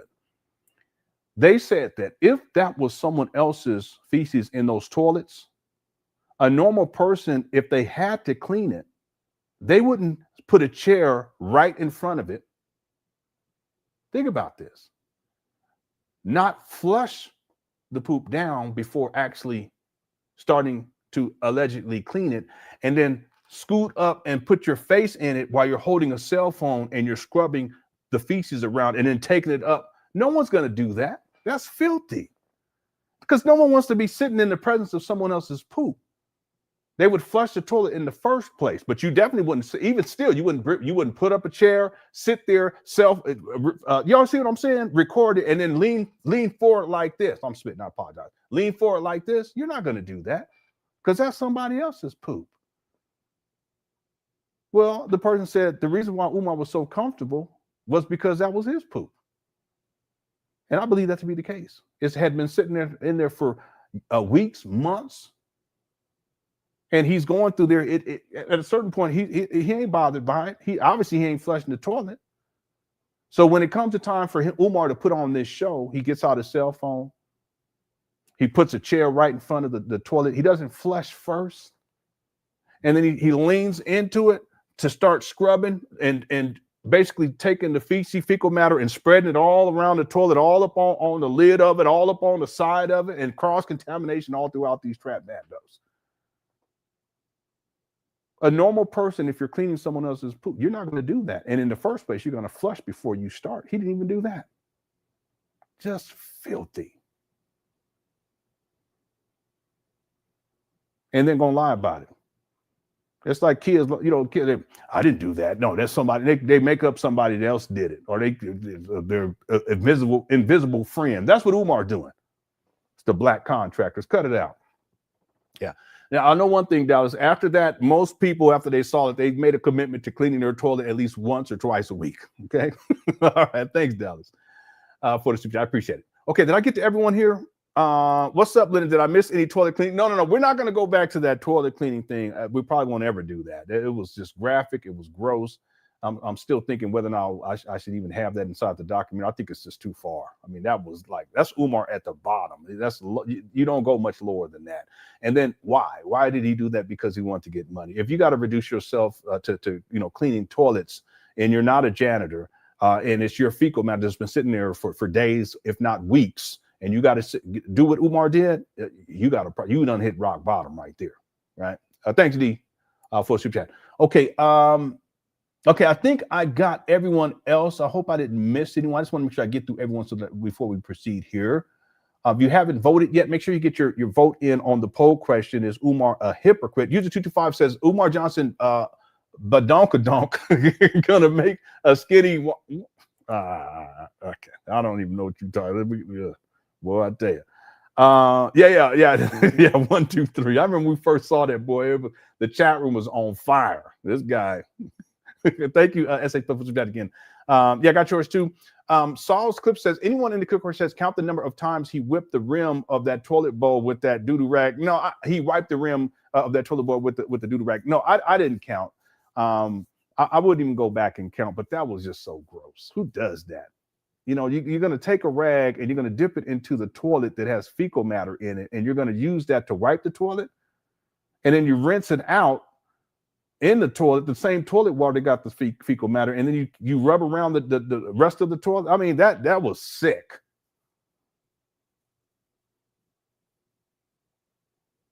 See, let me just say one other thing on this, and then we're not going to talk about this ever again.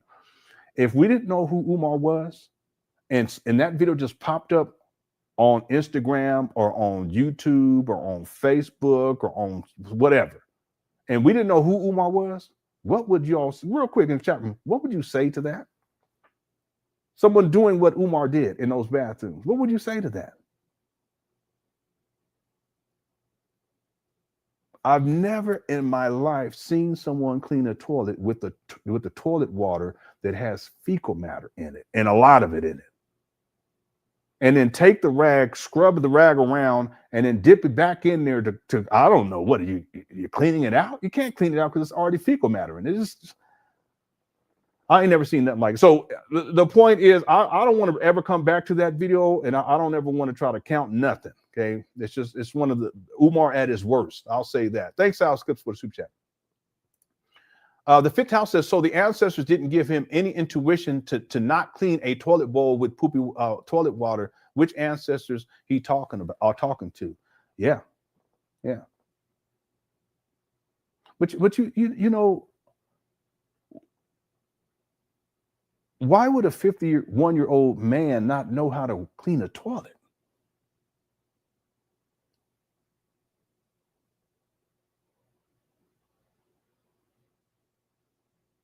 He's 51.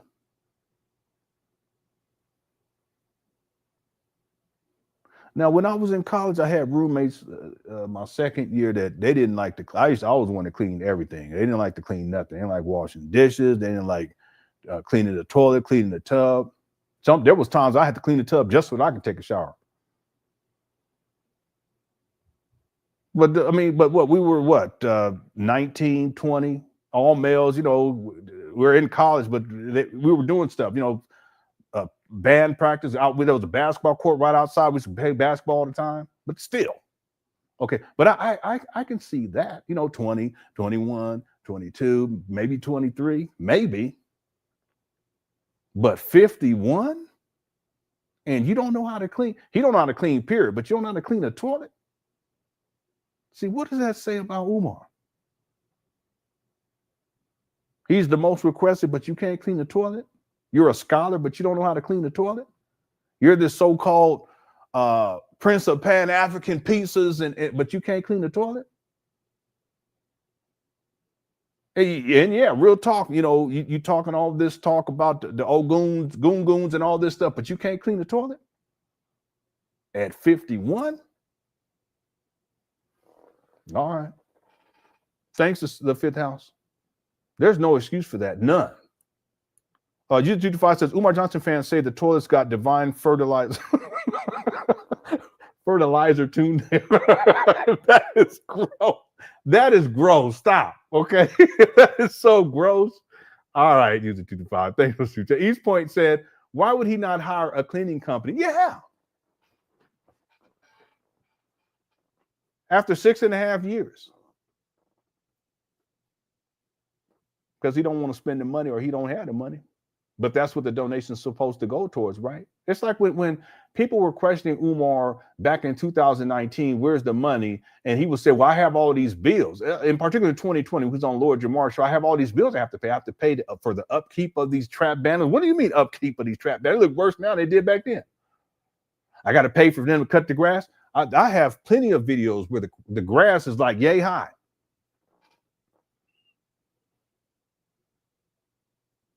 So he don't spend the money on what he's supposed to spend it on. Okay, I have to say this too. Understand that if Umar perceives this FDMG school scam as a business, you don't hold on to a property for 6.5 years without some sort of turnaround wherein money's coming back to you, because every single day that it sits, it costs you money. And see, the truth is it costs you donors money. You guys understand what I'm saying here at the one? Let me give you another example. If you purchase a piece of property, let's say it's a real estate property, and you want to lease it out to someone, and there are people who want to lease it at a fair price, but you want to get more, and then you let it sit because you're being greedy or whatever. You let it sit for 6 months, a year. You still got to pay on that property. You're going to have taxes. You're going to have pay upkeep, so forth. Then you get to year number 2. You get to year number 3. All that money, you could have had someone up in there making money, but you were being greedy. But instead, you just hold on to it for 6.5 years. That's not business savvy. That don't make no business sense. Furthermore, Umar's not up. He's not making sure that the buildings are being renovated properly over these 6.5 years. In fact, in some cases, they're in worse condition than they were in 2019 with all the mold growing on the exterior, so forth and so on. Well, that's what you call a money pit. From a business standpoint, it makes absolutely no sense because you're burning money as you're sitting on these trap bandos just to pay for things. But see, the irony is Umar's not even paying things until the city comes through and say, listen, you ain't paid this bill in 6.5 years. So what we're going to do is we're going to sell these properties unless you pay. And so that's when Umar decides to put the money where it should have gone back in 2019 and consistently gone all the way up through 2025. But even still, the idea of having these buildings sit for 6.5 years is a waste of money. Every single day, it's draining money out of the Black community who send Umar donations for a school that does not exist. Every single day. 6.5, it's almost, we're getting close to 7 years. Someone want to do the math? How many days have passed? And you can just type it into Google. How many days have passed since February of 2025? Excuse me, February of 2019. And then let me know inside the chat room. Every single day, that's expenses. Every single day, that's money that's being wasted for no reason, because no black child's been educated, no black boy's been educated. So donors, that's money. It's just being burned. I think they call it a burn rate, something to that effect. So the question again, getting back to each point, start for going off, why would he not hire a cleaning company? Well, for the same reason he didn't hire professionals. He didn't hire a general contractor to get everything organized so that after 6.5 years, he wouldn't be where he's at today. Because most of the money has gone towards Umar and his lifestyle, not towards this FDMG school scam. Anyone figure out that figure? It's over. Someone said it's over 1,800. Someone said 2,447 days. What's up, Christopher? 2,000, and I'll take your word for it. 2,447 days ago. Damn.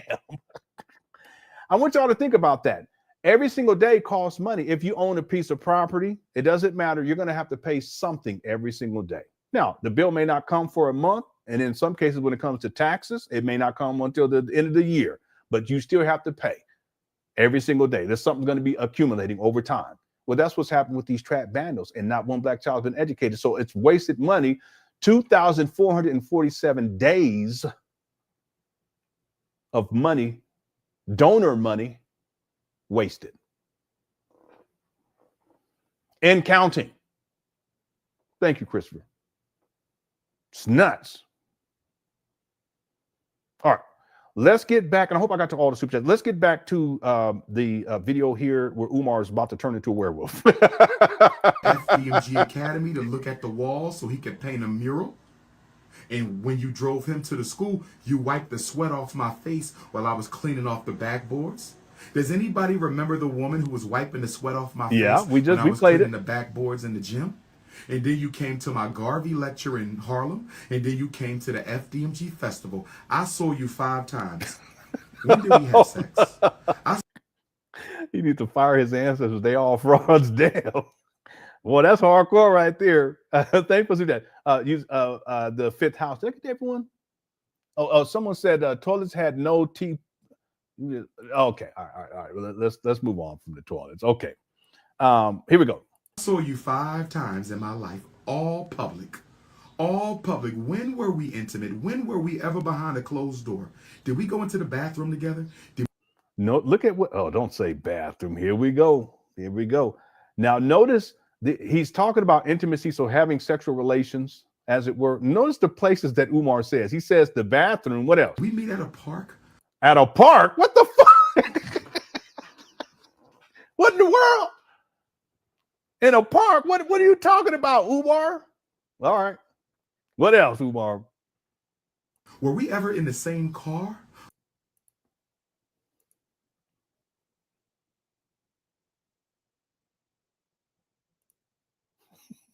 Oh, yes, we were in the same car. Because let it after my Garvey Day lecture on August the 17th in Harlem, you... Notice he didn't say at my house. Umar didn't say at my house. Were we ever in my mama closet? Were we ever back behind the chicken shack? What are you talking about, Umar? We were ready. Let me stop. Sarita says, Umar is a hoarder. Could he be holding on to the money? Maybe that's why he can pull out 68,000. I thought about that. And there's people who said that it's possible that Umar, he does have a money stored away, but it would still have to be donors' money because he doesn't have a job. And if he's collected that money for the purpose of opening up FDMG under this nonprofit, but he's spending on, out of court settlements that have nothing to do with FDMG, okay, that's fraud right there. That's he's mismanaging money. So is it possible? Now, Sarita, I think that it's possible that he's had some money sitting away someplace. I think that it's possible. Is it likely? I actually think it's likely. I think it is. But 68,000, no, I don't think it's that much. What I think is that the stories that Umar was telling about his bank accounts being hacked and how he needed money and he needed to get lawyers and how they were going to take the school away from him, all that was calculated. He did all that on purpose. I think that did bring some significant money in donations that came in at that time. And I would propose, and I don't know for a fact, so I'm just saying this as speculation, that some of that money, if not all that money, went towards paying Mary Ann the $68,000. I mean, it's possible. Right? The problem is that there's no transparency with Umar, and there should be. He tells people that he updates his donors. Any of you donors here, people who donate to Umar, when was the last time Umar updated you on how much money he's collected, how much money he has left? The last time he did it publicly, at least, it was back in 2020. He said $850,000. Okay, that it's like 5 years later. In half a decade, he hasn't updated publicly how much money he's raised, and yet he tells people that he updates his donors. Donors, anyone in here that you donated, has he updated you guys recently over the last couple of years since 2020 on how much money he's raised, how much money he's spent? How much money he has left over? I highly doubt it. See? And there's people in here saying never, never, never. See? So the point, Saria, that I'm making here is that the real issue is that there's no transparency. And yeah, he could be sitting on a gang of money. He could. It's possible. Is it probable? I mean, I think that it's likely that he does have some money set aside as a hoarder, as a last resort if he has to go to Africa or something like that. Who knows what he's done with the vast majority of this money outside of spending on himself. Clearly, it hasn't gone towards opening up a school, at least the vast majority, because there's no reason why at this point he shouldn't have something up and running. But let me say one other thing. If Umar was serious, even with where he's at today, he can just open up one classroom. Just one. But see, he would still have to pass inspection. And he's wasting so much money on other stuff. That's money that could have gone towards true renovations and mold remediation and, true contractors coming out there. They got to look at the foundation. They got to check for asbestos. They got to check for lead paint. They got to check for everything. But the money has been misappropriated. So, yeah, this is a really good question. I think that Umar came up on some big money. When he was coming up with all those stories. And I know to us, we recognize that those stories were fanciful and that he's a pathological liar, but there are a lot of people that buy into these lies, and they have been. It's a shared delusion. They've been buying into this bullshit for over a decade now. I think the big one was when he said that the school was going to be sold and we need to raise money, blah, blah. The people that, we don't want to lose the school, so let me drop $5 grand on it. Let me drop 10 grand on it. Let me drop 20, 25 grand on it. And then there's other people, let me drop 100, let me drop 500, let me drop, and then you put it all together, yeah, getting up to 68,000. Yeah, I can see that. Yep. Thanks, Rita, for the super chat. It's a good question, really good question. Is that DeMar said, you'd be surprised at how many people his age that have not been taught basic skills and the provision of basic necessities. Yeah, that's true. I say this with respect. No, that's true. You're right about that. But I think with Umar, it's deeper than just not knowing. Because see, remember, he was in a military academy. And those types of things that they drill, it's like they drill that into people who are in the military academy, from 9th grade through 12th grade. Cleanliness, keeping things clean, keeping things organized. Your shoes have to be organized, polished a certain way. You put them where they're supposed to go. Your bed have to be, all that. They have all that routine. So I think Umar was taught. I think he was taught. But I also think that Umar, in terms of his mental issues, that once he got out of that environment and he gets into college, he goes buck wild. He doesn't know how to manage, because he doesn't have someone looking over him to tell him what he needs to do, how to do it, when to do it. And so all of that training, it goes out the door. And then what we see today, like more recently in 2019, when he flipped the phone and living in filth as a hoarder, that's no different than where his mentality was at back then. It's just that when he was in 9th, 10th, 11th, 12th grade, everything was regimented and he was told what to do and he had to do it. Once he gets out of that environment, he doesn't have that anymore. And so everything just, it turns out as it has turned out. And then he flips the phone there. He flips the phone when he's in the mama closet. We look at video from 2025 inside of these gyms, and it's a hoarder situation inside of these gyms, where if we go back, I can show videos where those gyms were either cleared out completely or there was just a few items in there. So I think it's a deeper issue with Umar in terms of mental health, that the reason why he lives as a hoarder, he lives in filth, and it doesn't register. I think it has more to do with his mentals than anything else. It just doesn't register in his mind. Yeah. But you're right. There are people who either weren't taught how to do basic things, or they were taught and they just choose not to do those things anymore. Right. Yeah, real quick, I had a friend when I was in college the first time, and his father was in the military and was very strict. And then he had the children, just everything has to be perfect. Everything has to be organized. And this friend, when he gets into college, he doesn't have that regimen anymore. And we were all shocked as to why he would just, he liked to drink milk and eat cookies at night for some reason, but he would have it spread all over his room, old moldy milk in cups and just all over the place, and we were all surprised, like, why does he? But I believe, after I learned about his childhood, that it's just that once he got out of that environment, even though he was taught how to be clean and all that stuff, once he gets out of that environment, he didn't have that structure and someone dictating to him that he needed to do that. So with that level of freedom, he just kind of, anyway. Thank you. Is that DeMar? I remember one time he opened up his computer case and it was filthy in his computer case. And I know y'all saying, what, he had cookies in there? No, it wasn't cookies. It was just he hadn't, because I don't want to use that term because it's the term that I use it, but I'm not going to use that term here. It's like if dust accumulates over time inside of your PC, inside the case or PC, it doesn't matter if you got Apple, but if it accumulates over time, it'll keep building and building and building, and then your computer will run hotter and hotter. Especially if it gets near the processor or the heat sink. And so you have to blow it out. Anyway, you have to blow it out with air. So, and there's spray things, but I got this thing that it's manual. You just do it like this and you plug it into the wall and it blows it all out. Well, he didn't do that. I don't know. It could have been 4 or 5 years, something like that. But and it didn't even register inside of his mind that his computer shouldn't be like that. Anyway, thanks. Is that DeMar? T. Faison says, what kind of man? Exactly. Thank you. But Hans Franco says, what do you think Umar is on that's not cocaine? People have speculated, and I'm saying what people have said, that it has something to do with pills, and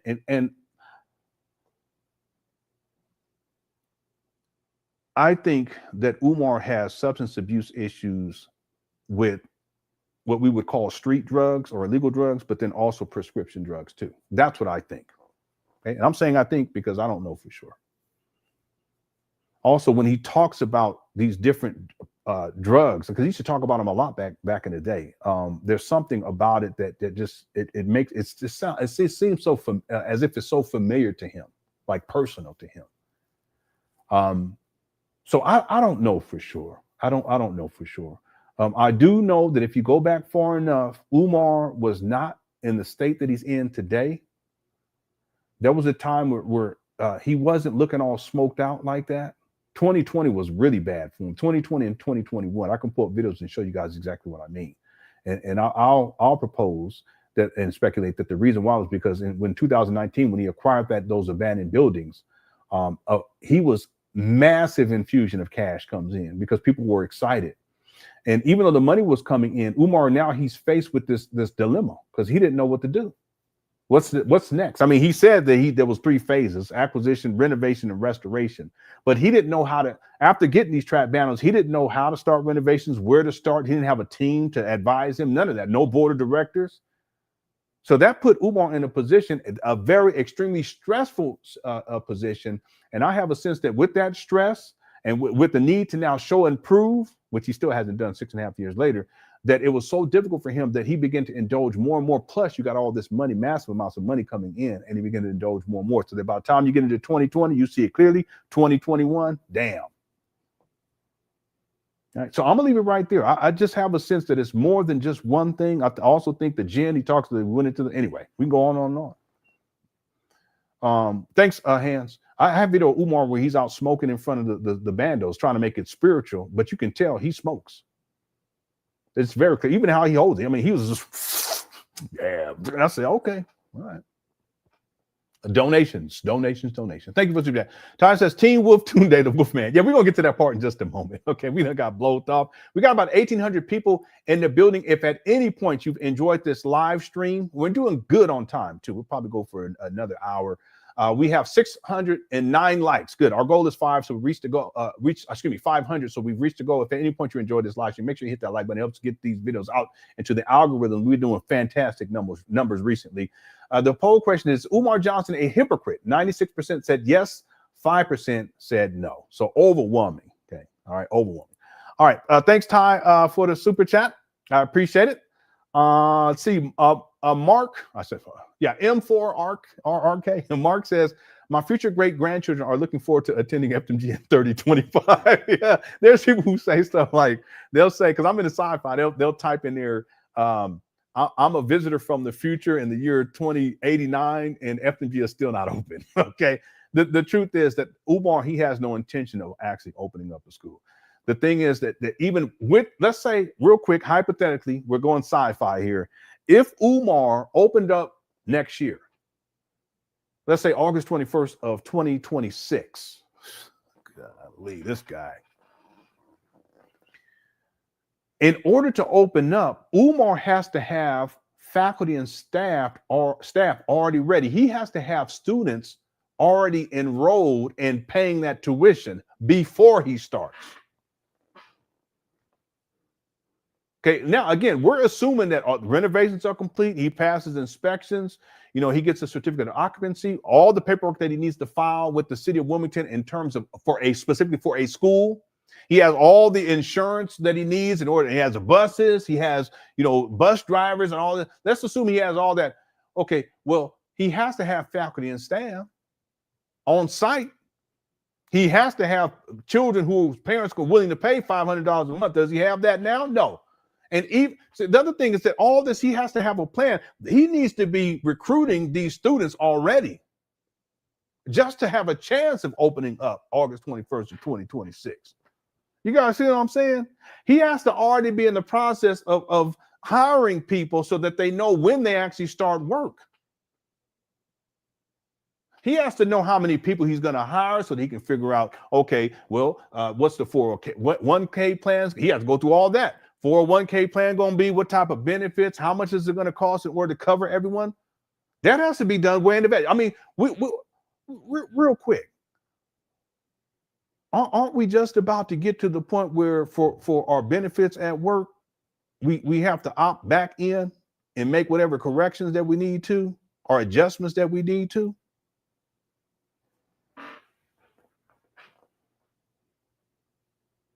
See, these companies, far in advance of even opening, they have a plan for all of that. Umar, he ain't got no plan for none of that. That's what I'm saying. The 3025, yeah, probably. Who's going to be running HR too, by the way, with Umar at these FDMG? Umar? Yeah, 3025. Okay. Anyway, and I can go on and on.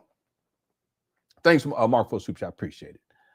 Corruption Point says it must be demeaning to be called a snow bunny and compared to some flavor of food by this obese grifter. If you are a black woman. Okay. So real quick, it's disrespectful for Umar to reduce women to a bunny in the first place. Okay. Again, snow bunny is white women. Rice bunnies is Asian. He's so this is what Umar, this is his talk. It's so disrespectful. Asian women. Salsa, I'm gonna think that's Latina women. I don't even know. Mexican. I don't get it. People around the world eat salsa. What are you talking about? I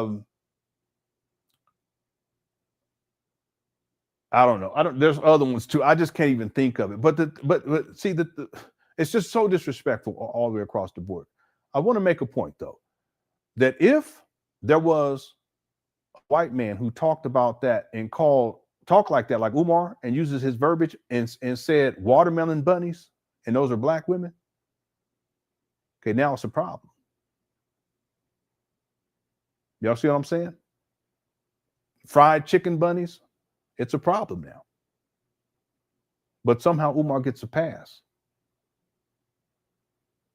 See, either way, it's disrespectful towards women, regardless of their cultural background or their heritage or quote unquote race, which is a social construct, not a scientific fact. It's disrespectful. But this is the type of terminology that Umar comes up with, and he's so disrespectful all across the board. He don't like women, period. Now, he'll exploit you for money, like I said, for praise, so he can crush your alleged cookie. But he ain't got no love for y'all, no respect whatsoever. Now, thanks, Corruption Point. Hunter says, I would really love to share my thoughts on this. Been watching him for years and would like to share my take. Yeah, well, I don't take a phone, and I really have guests on too. But if you have something you want to share in the chat, you can share it in there. Okay, even if you have to type a couple of times to get everything in there. Anyone who's watched Umar long enough, you're going to realize some things.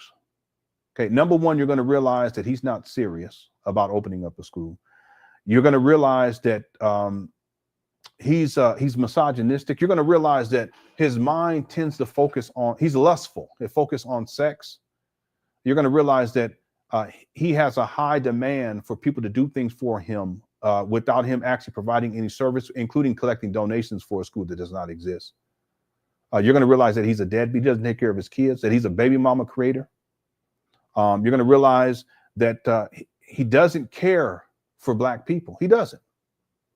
We did a video yesterday, and the poll question was, what percentage of Umar's rhetoric when he's talking about Black people is negative? And we watched the video, and that was just one video. 100%, it was negative. He didn't say one positive thing about a Black person. Now, has he done it in the past? Yeah, he does. It's usually Black people who are dead, that he brings up because he likes to do that for whatever reason. But when we talk about Black people who are alive, this guy rarely says anything positive. So if you followed him for years now, there are things that are gonna be revealed to you. And there's so much that has been revealed, because not only have I watched Umar's videos, because I really started covering him in 2019 consistently, but I've done research going all the way back to his childhood, going back to his father's childhood, and going all the way back to his great grandfather Cicero. I think his great grandfather Cicero. Yeah. Real quick, you're also going to learn that Umar is a pathological liar, because I have Umar on record saying that Grandpa Cicero was a Afro-Cuban. Afro-Cuban. But on the paperwork, if you look, great grandpa Cicero classifies himself as white. He's a white Cuban. See, so people will realize that too very quickly about Umar, that he's a pathological liar. All right, thanks, Hunter, for the super chat. Appreciate it. Hey, what's up? A lady says gin and joints. Yeah, he was out there, and people who know whatever he was that's smoking, they were making all these comments. I don't know, but they were making all these comments about, no, he knows how to smoke, and that's usually they wrap weed in that, blah blah blah, et cetera, et cetera. I don't know what they're talking about, but I'll take their word for it over Umar. He tried to say he's just blowing smoke for the ancestors. Okay, whatever. Then he said he was drinking gin or pouring gin, whatever, for the ancestors too. All right, thanks, a lady. What's up, Barry? Says Umar's carnal obsessions and lack of personal progress has hamstrung him both emotionally and mentally. He'll never get out of his rut. Yeah, it's going to be very difficult. And Barry, I don't want to say he never will. It's likely that he never will, but I always give a little hope. I know there was someone who was real critical of me because I was saying that Umar could get his life turned around. I want to believe that he can. I don't think that he will. I think he's so deep into this, and it's been going on for decades now. What I do know is that if we look at Umar's trajectory in terms of his life, it's just gotten worse and worse and worse. And he's so arrogant and egotistical and narcissistic that he can't recognize it. And he just keeps going and going and going. It's like self-destructing, but he's the one pushing the buttons to self-destruct. And the whole time, he thinks that he's Christ, like he says he's the Black Christ and the Messiah. And then he's pushing the buttons to self-destruct, and then he blames everybody else, even though he's the one pushing the button. It's going to be very difficult for Umar to come back from this. Very difficult. Impossible? I wouldn't say that. Is it likely? No. I don't want to be like that, but yeah. And real talk, Umar, and you've talked about this in the past too, Barry, with Umar. He's so lustful. Food, sex, drinks, money, that's Umar. Gambling, the list goes on and on and on. Gambling can be an obsession too. It's an addiction. That's really what the issue is with Umar. He has a lot of different addictions. It's very difficult to be successful in life if you're dealing with all these, or you're engaged in all these different addictions, and then on top of that, You have followers who are enabling you by sending them their hard-earned money, and they don't get anything in return. And in the process, Umar pushing that button to self-destruct, and then blames everybody else for it. Yeah. All right, thanks, Barry. Good to see you. Secure the Bag Protect says Uncle Nancy is wild. Yeah, when that first happened, because we were trying to figure out what he was saying, and I mean, that it was crazy. It just goes to show you, because Umar, he was getting in that mode. He wasn't even, and he was what is the word? He was manic. You guys notice that? When he goes in on Zora, the other video we're watching, he's manic. When he was doing that 1, 2, 3 video, he's manic. See, but then there's other times in more recent interviews, the interview that he did on Danza's show, okay, he was depressed. He was down. And I could tell. Then when he was on the African Brothers show who interviewed Umar, he was in the chat room too when we covered his video. Shout out to him. When he did that video, he was down. He was trying to get up out of it for show, but he was unable to actually be successful at that. Right. But then when he does the video that we were covering, where he actually says that black men, we shouldn't be chastising or going in on black women, publicly and in front of white people, so forth and so on. That's Umar, where he's kind of coming up out of it, but not quite, I can tell. But you look at these rants, as we go through these rants, you can tell Umar, he's manic in these moments, and he's up and down. Right. And the SETI rant, he was manic, and then he would calm down for a little bit, but then all of a sudden he'll blow back up again. Okay, he's emotionally unstable, and that's dangerous, especially for someone who wants to be working with children. Right. Well, it's not that he wants to work, but he's telling people that he wants to work with your child, not mine, to get money out of you. Right. Yeah. Thanks to Secure the Bag Production. I appreciate it. Hunter 797 says he never had any intent on opening up a school. That's what I just said. And it's true. He never had any intention. He never did. See, this all goes back to 2005. You guys go and look up the UNIA resignation letter. He was trying to scam the UNIA to get money for a building fund to do renovations. And then I have Umar on record saying that he conceptualized FDMG in 2000. First, he says 2005, which correlates to the resignation letter, and in 2004. Well, Umar was trying to scam them in 2004 too. So in essence, what he does is when he puts in a resignation letter with the UNIA, he just transfers this idea of doing renovations and opening up something, but it's now becomes a school. He just transfers it over. Now it becomes FDMG. See, he didn't say, to the best of my memory, I don't remember him saying anything about FDMG in that resignation letter. Is Black Anonymous here? I don't remember, and I can go look. I can go look right now and just search for the word. Matter of fact, I'm gonna do it. Let's go to UNIA Umar Johnson. Here we go, right here.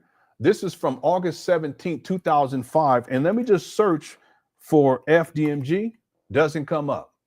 Let me look up Frederick Douglass. Doesn't come up. Let me look for Douglass. Doesn't come up. School. Doesn't come up. Academy.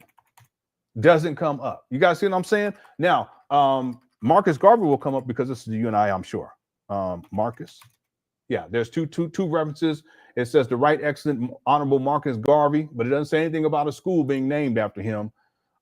Umar says, some of my enemies are of my own organization, the Honorable, this is Umar quoting Marcus Garvey, but it doesn't say anything about FDMG, nothing. All right. So the point is that anyone, if you look into this resignation letter, and there's a lot there to digest, you'll realize that what Umar ultimately, what he did was he transfers this scam from, he's trying to scam the UNIA, he transfers it over to FDMG. And then by the time we get over into 2010, that's when Umar, he starts talking more and more about it. He was talking about it before, but he starts talking about it more and more on the social media page. And that's when he announces in January of 2010 that the school was going to open September 11, 2013. And here we are, October 22nd of 2025. There's still no school. There's abandoned buildings. So how can we say that he had any intention on opening up school? He's had more than enough money to get something started. Q-Butter opened up something with much, much less money, much less. There's no excuse for that. Well, the truth is that Umar was never serious. What he wanted was money. Just like he wanted money out of the UNIA, he just transfers it over to this FDMG school scam. So that and he was talking about it prior to 2010, but by the time he gets to 2010, he's up here giving people and announcing opening dates that have long passed. Then he changes the date, 2014, 2015, 16, 17, 18, 19, 20, 21, 22, 23, 24, 25, 2026. And now in 2025, he says, I don't want to give any more dates. Well, he's going to give more dates because he said that before. And he gave more dates after it. He never intended on opening up a school. He doesn't know how to open up a school. And if he was serious, he would have started something by now. There's no excuse for that. None. Thanks, Hunter, for a super chat. The money corrupted him. I wouldn't say that. I wouldn't say that the money corrupted him. I think that he was already corrupt. Well, I would say that well, let me say it this way. He was already corrupt, but there's a saying that money reveals more of who you are. And so in that sense, yeah, he became more corrupt. Yeah, I can see that. But he was already corrupt, you know, going all back. And I would say that I can say that at least in 2005, he was already criminal minded. He was already corrupted. And I also think that because the money was coming in, that's what allowed him to indulge in more of these side, you know, vices. And that corrupted him further too. Even Umar receiving praise from people in his heyday, that corrupted him too, because it went to his mind and he started to really believe the hype. So I think Umar's been corrupt. It has been at least for 20 years, 2 decades, at least. What I think is that once that money really started coming through, it enabled him to become more corrupt and engage in, you know, all these other vices that corrupted him even more and more and more. And then that's what we see today as what we know as Umar Johnson. Okay. Thank you for the super chat. Corruption says Umar would be an HR nightmare. He sure would. He basically wants to racially segregate the school. Yeah. Imagine him calling some Asian woman a rice bunny. Yeah. Also, if you look at how Umar talks about the black women whose children are historically, what he says about the black women who's going to have their children enrolled. I have a video, and I don't have it archived properly, but I'm going to run back into it because I have the video where he says, I'm going to try not to date the mothers. Okay, that's an HR nightmare. Anybody remember that? Hit the one. He's, I'm going to try. And he thought it was funny because he was laughing while he was saying it. It's nothing funny about that. Okay, I'm gonna try not to date the boys' moms or whatever he said, something to that effect. That's an HR nightmare. Him talking about how he's gonna have cameras all over the place and all this kind of stuff because he doesn't want the women to you too. What did he say? To me too. He said, I don't want y'all to me too me. Okay, that's an HR nightmare right there. He's talking about crushing cookies online and so forth. That's an HR nightmare. He's talking about how he wants to pound the boys' chest in when they act up. That's an HR nightmare. He's perverted. That's an HR nightmare. He can't help himself. He can't help himself. It's like the brother was saying, he's so corrupted, he can't even help himself at this point. Yeah, he's deep into this. He's so deep. Let's get back to what Barry said. He's so deep into this. Really, really deep. Yeah, talking about rice bunnies. And then what happens when he starts talking about cookies and the different flavors of cookies that are associated with skin color? Well, cookies are a euphemism of a vagina. What you talking about? You're supposed to be a principal. You talking about for JJs? Live streaming on campus talking about for JJs? It's HR nightmare. All right. Dr. Umar needs Jesus now. Listen, I said that a long time ago. I said, you need Jesus. But the truth is, it's not just now. Umar needs help, and he needed help a long time ago. But like the brother said, he's been corrupted. He's been so corrupt for such a long time, going all the way back to at least 2005. Listen, the arrogance, the ego, and the narcissism, and all those things are connected. Umar is not humble. And if you're not humble, then the Lord can't work like the Lord wants to work in your life. And if you don't humble yourself, I said this many times, you don't humble yourself, the Lord gonna humble you, and you don't want that because the Lord don't play. Trust me, I know.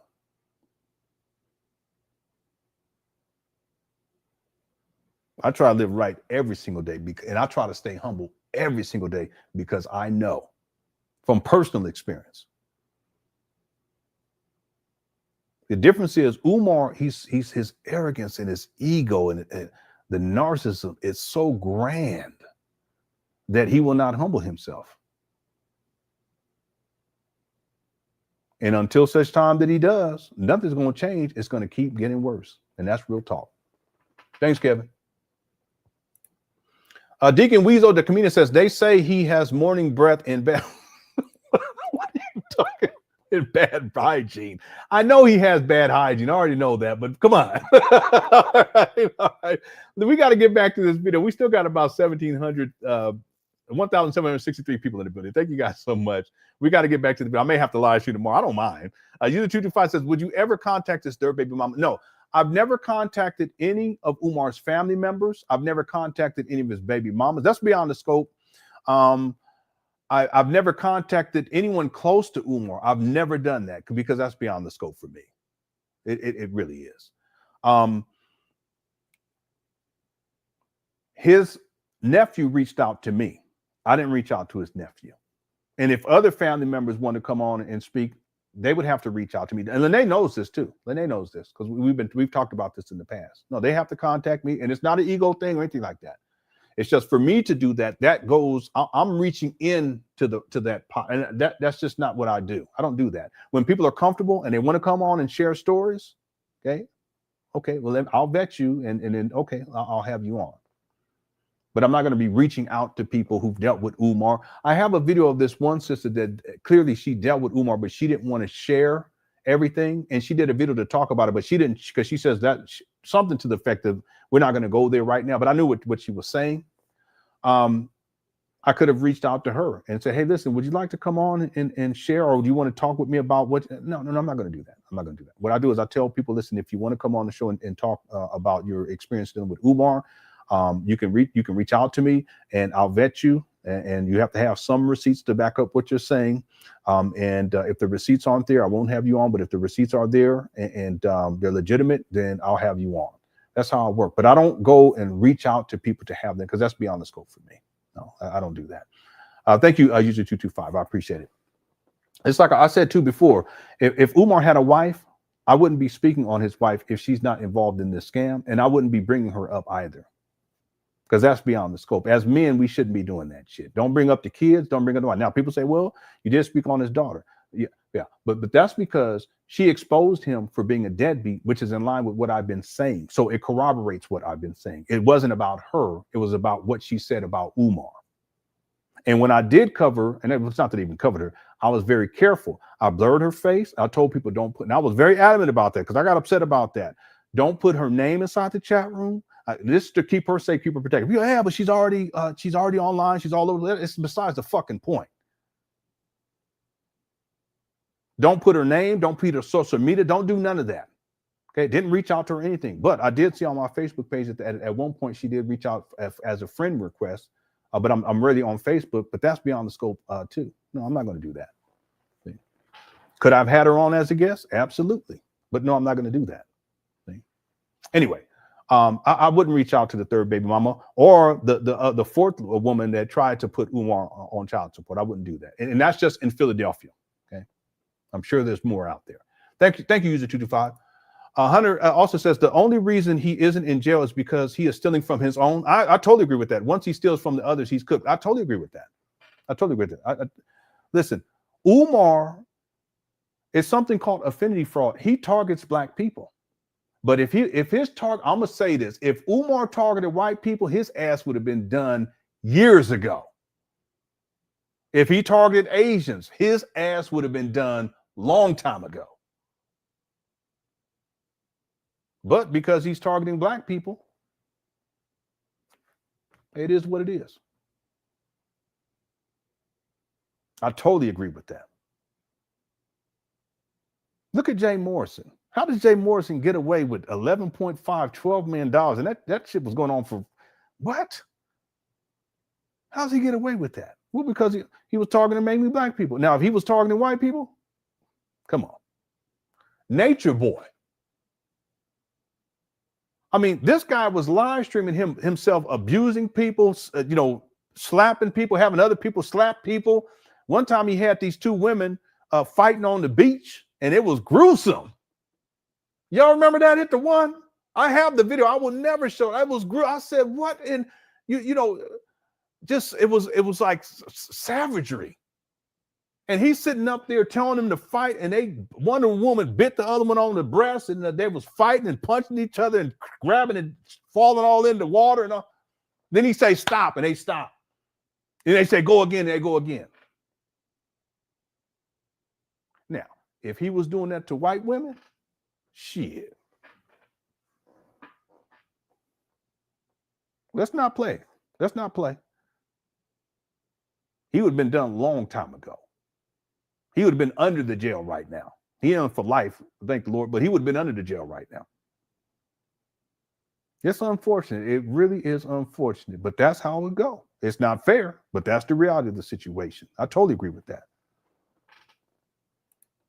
Thank you for the super chat, Hunter. A lady says Mary Ann said his deodorant wore off on set. Yeah, I heard that part. Because she said he don't be, he get the herbs and the shea butter, and that's Umar. Listen, I'm not surprised by that at all, lady. I'm not surprised. All right, thank you for the super chat. Tamika says, why is he always saying we? Who is we? I know there is no we. There is no we. Umar, he's a trip. He lives in a delusional state. He's a fantasy land. When he says we working and he's up there, is he working? No. And he says we working. Okay, well, where's the other people working? Ain't nobody up there but him. Umar says we because he wants people to think that he's organizing something and that he has a group of people working and that they're working consistently. But he don't have it ain't no we. It's just Umar. He gets the money. It all goes to him. If there's we, there's other people. So other people should be involved with that money too. But there are no other people. It's just Umar. Okay, that's part of the scam with this guy. Has anyone ever seen Umar up there with a team? And having his donors back in 2019 and 2020 up there, that's not what I'm talking about. That's not what I'm talking about a team of professionals that were coming through to make sure this project gets off the ground. Never seen it. To this day. Thank you, Tamika. Okay, I'm almost down to the bottom here. Then we get back to the video. Them toilets destroyed. All right. You always bring up them toilets. We got to leave them toilets out of this. Umar Johnson splashing. Here we go. He was werewolf marking his territory. Okay. All right. All right. Thank you, user 225. SH Play says, can you hear Umar saying, I was only alone with the students 3 times. I never touched anyone. Yeah, shit. Listen, I would not have my dog in Umar's presence alone. Real talk. No, I'm serious. I wouldn't even have my dog, period.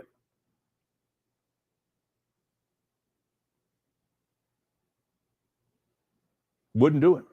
If I had a cat, there's no way. There's absolutely no way. He's perverted. And I told people a long time ago, he has no business being around children. Why? Well, because he's made many sexualized comments about children. He's made sexualized comments about little girls' private parts. When he was doing those college tours with the children were I would think that they were probably what, 8th, 9th, 10th, 11th, 12th grade. His perverted ass, he was following the little girls around with his phone on their body parts. He has no business being around children, period. There's this one part where the little girl, she's dancing and she has on some shorts. They're short shorts. That makes sense. And she's dancing in front of Umar. And Umar, it's like under his breath, he says such and such. So I'll just make up a name.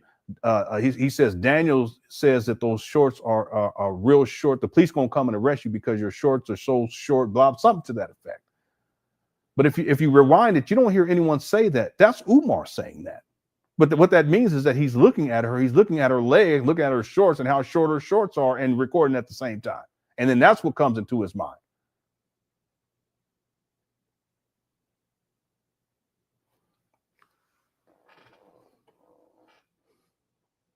And then in normal Umar, well, it's not even normal, abnormal Umar fashion, because he's abnormal, he wants to try to act like it's someone else's thought that's coming into his mind, or they're saying it, and then he's repeating what they said. And then nobody say that. That's what Umar's thinking inside his mind, because he's thinking about how short her shorts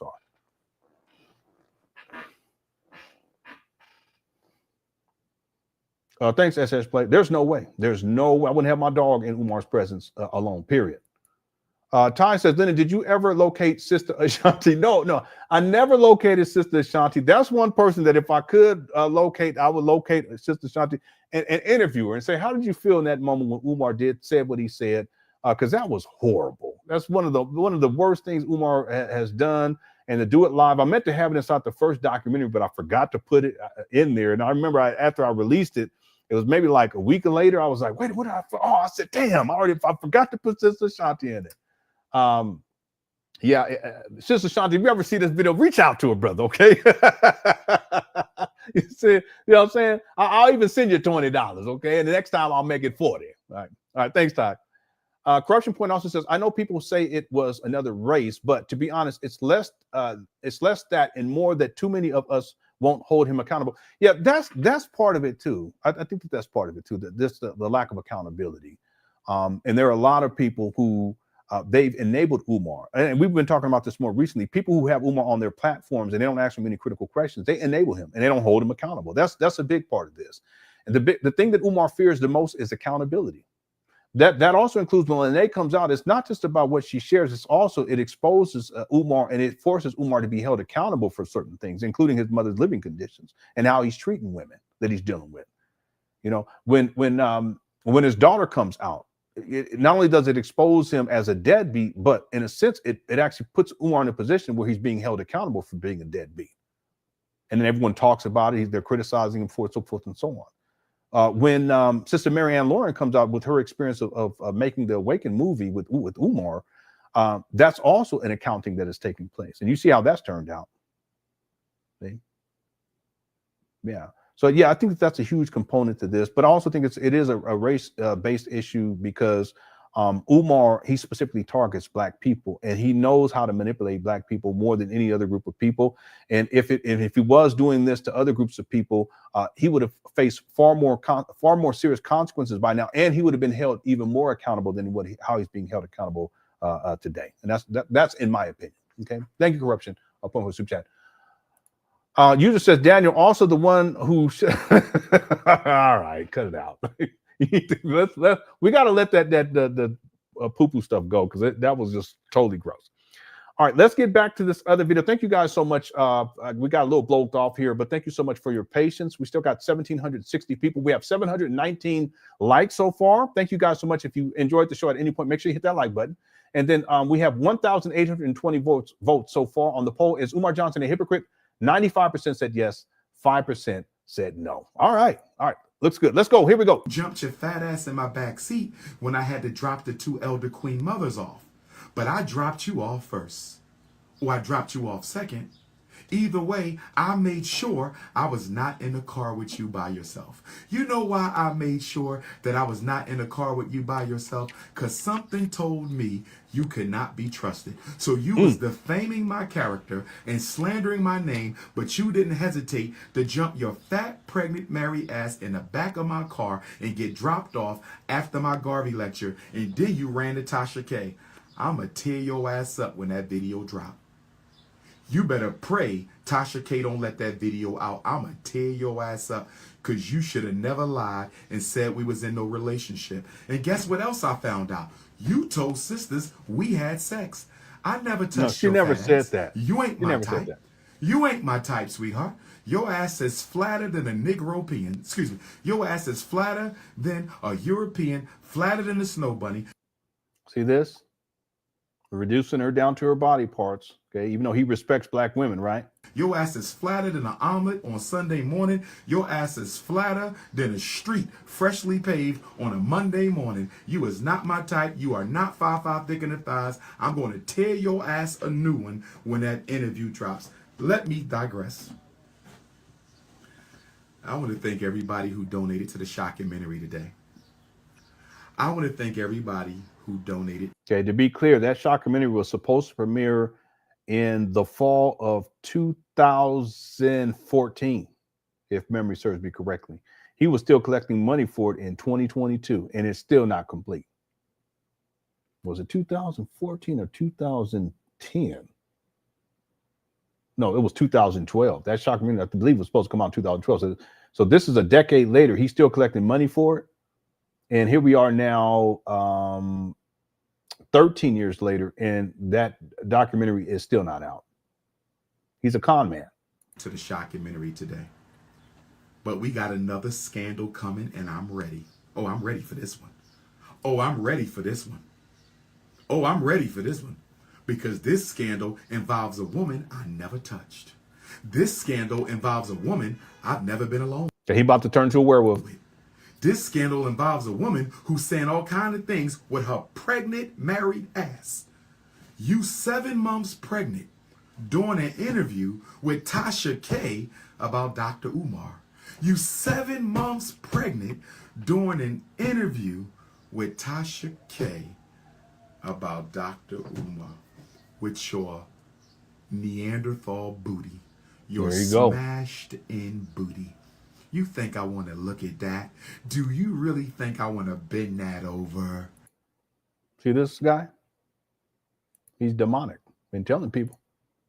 He's literally drooling. He's so amped up at this point. He's drooling. Talking about, do you really think I want to bend that over? Why would you talk about a woman like that, Umar? And she was an Umar Johnson supporter. See what I was saying earlier? As long as you give him money, you give him sex, you give him praise, adoration, he's cool.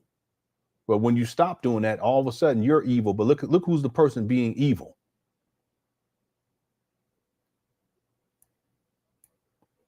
Oh, I'm ready for this one. This is supposed to be a school prince. We want to have your child around this guy.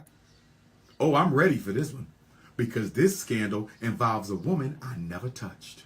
This scandal involves a woman I've never been alone with. This scandal involves a woman who's saying all kind of things with her pregnant, married ass.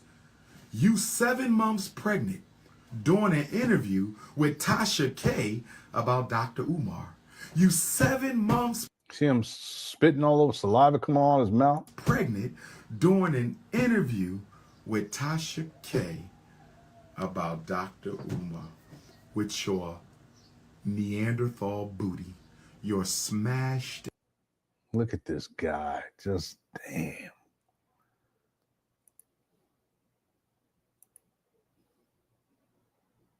in booty. You think I want to look at that? Do you really think Yeah. I want to bend that over? Do you really? Look at this guy. Shout out to Sister Marianne. Look at this guy.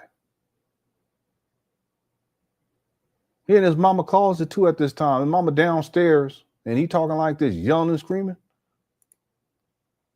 Shout out to Sister Marianne. This guy, he's something else. Yeah, he does. He Dr. Jekyll, Mr. Hyde. really think I want to look at a Europe? You must have a white ancestor. Check your DNA, because I know my Haitian Africans, and what I love so much about my See, again, this is this is Umar trying to clean it up, but it's too late. The damage is already done. See, he'll say something positive, just like abusers do. They'll say something positive, and then they'll tear you down, and then they'll say something positive to bring you back up and tear you down. That's what he's doing right here. Haitian Africans, they are one of the least mixed Africans in the Western world, and that is a good thing. That's why they got that revolutionary spirit. Shout out to my Haitians. Shout out to my Haitians. The reason our Haitian people are so strong, the reason the Haitian Revolution was able to happen is because the Haitian people have the least amount of European blood. But you must have a white ancestor, because your ass is flatter than an omelet. Your ass, I've seen white girls with more jiggle than you. I've seen snow bunnies with more plump in they rump than your pregnant. Let me stop. See, Ancestor said, "Come." he's trying to calm himself down, but boy, the darkness is so strong in this guy. It ramps right back up. Watch. Ogun, calm me down. Ogun, calm me down.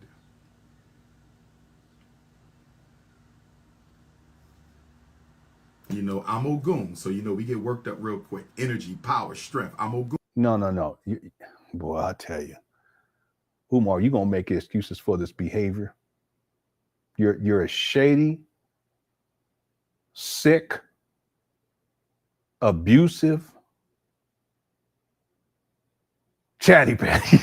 Let me stop. Ogun, time, Ogun.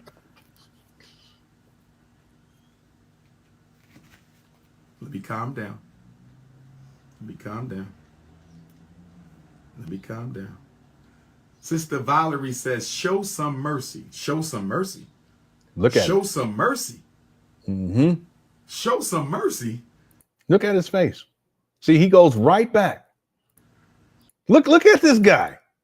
Look at him. The woman is telling people I had sex with her. She never said that. She never said that.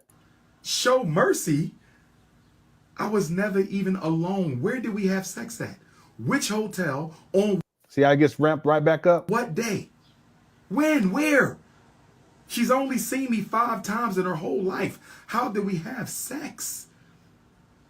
I know she's mad. She got kicked off the fashion show. I understand. She wanted to be one of my wives in the FDMG Festival fashion show. I understand. But to go on Tasha K talking about He was. I didn't even notice that. I watched it so many times, but it's like he was grabbing his pearls. sassy ass. What's up, Crystal? He is. He's deranged. East B, what's up, man? Ruben Rivera. All right. stalking her, and I wanted her to be my New York sex buddy. I wanted her to be with no ass. Here you go. Your See? stomach bigger than your ass, but I wanted you to be my sex buddy. Your stomach bigger than your ass, but I wanted you to be my sex buddy. Look at this. You know guy. how many beautiful black women in New York slide into my DMs on a weekly basis? Do you know how many beautiful African women in the 5 boroughs of New York slide into my Instagram messages on a regular basis? Listen up clearly, Mrs. Obese, pregnant, married cyber stalker. No disrespect to the husband, no disrespect to the baby. That's an African baby, and I honor that child. That's an African baby, and I honor that child. I will die for that child. No See this? Now he's trying to say things positive. He's an abuser. Build it back up and then tear it down. Watch. disrespect to the husband. None at all. But why do I need to bend over an overweight, flat-butted, married, pregnant woman with the type of women in New York who have interest in me? Have you seen my Harlem queens? Have you seen my Brooklyn queens? Have you seen my queens from Queens? Have you seen my Bronx queens? Have you seen my Long Island queens? Have you? Look at this guy. He must have had a speaking engagement in New York soon after this, because this is his way to try to get at these women out there and make you all feel special. So y'all get with him, and he can run through you, get them draws, get that money, and then dump you. And then if you come and speak out, then he's gonna do the same thing that he's doing right here. Look at it. Look at this guy. Looking like let me stop. A mix between a Sasquatch and a polar bear. I don't know. Seen my statin. Brothers and sisters. And then he's right back. All right, we're going to go for 14 more minutes. Okay. I want to pull up another example, and we'll come back tomorrow and we'll get to those. I have 3 other videos as examples. We're going to take our time. We'll do part 2 tomorrow. I want to go to 2023, October 3rd of 2023. So two years ago. This is the infamous Pajama Mama video, just to give another example of Umar disrespecting black women. He's a total hypocrite. Here we go. If your woman is not consistent, she not committed. How do you? By the way, is Umar, is he manic right in this video or depressive? Same thing with the previous video. You can ask that question. Any of these rant videos, you can ask that question, right? I see exactly why he has supervised visits. Absolutely. Absolutely. Absolutely. Yeah, I want people to think about this too. Umar has gone around the world as the great deceiver of our time in the black conscious space. And he's ran through probably thousands of women at this point. He's manipulated more than thousands at this point. Okay, how should I phrase that? Hundreds of thousands at this point. In fact, even Umar getting money out of black women, it's all manipulation, because he has no intention of opening up a school, so he manipulates black women to get the money. I'm gonna save your black boys, save them for the school to prison problem, save them for ADHD, blah, blah, blah, so forth and so on. But I want y'all to think about something. If Umar can come into a woman's life and cause all types of chaos for a short period of time, can you imagine what type of hell he's put his baby mamas through?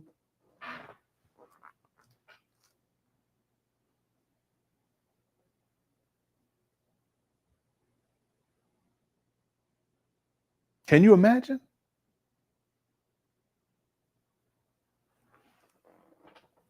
Thank you, Smart Bobby, the Smart Barber for the super chat. Did I get to everyone? Staff Music says he's drooling because his mouth numb from the coke. I mean, I don't know. All I know is that for a grown man to be acting like that inside his mama closet and then drooling at the mouth while he's ranting about a woman that he says she said that she had no, she never said that she had sex with Umar. She never said that. So I'm gonna tell you what Umar, the reason why he was upset was because Umar was being exposed for his lifestyle as being a transient bum who goes around sexually exploiting black women, because Zora stated that Umar wanted her to be his hookup. But that's what he tells plenty of women in different cities, in different states, and in different countries at this point. You know, when I come to your city, I want to get with you and hook up. What, for a commitment? Black Queens Forever Snow Bunnies never know. Just so that he can get in them draws and then dump them. That's all it is. So with Umar, he's done this all over the world. And he's fearful that more women like Lene will come out and expose him for that lifestyle, because it exposes him not just as a predator, but also as the ultimate hypocrite. Thank you for the super chat, sir. Yana says, my father only listens to him for his politics. Sad. Yeah. Well, we're not going to, I know you've talked a lot about that. I don't want to, because I don't want to put a wedge between you and your father. Hopefully, at some point he realizes the truth about Umar, and hopefully it doesn't cause you any strife that he's a follower. Well, that's all. We'll leave it right there. Thank you, Giannis, for the super chat. Tamika says he's a 50-year-old scrub. I ain't heard that word in a long time, and wants to have standards. Yeah. He has standards and expectations for black people, but he doesn't hold himself to those same standards or expectations. That's a good point. He tells black people you shouldn't be spending money with Nikes, but we saw a video the other day where he has on some Nike Air something. I don't know what they were called, but someone said they were like $210 shoes. I wish I could. I wish I would. I could, but I wish I would.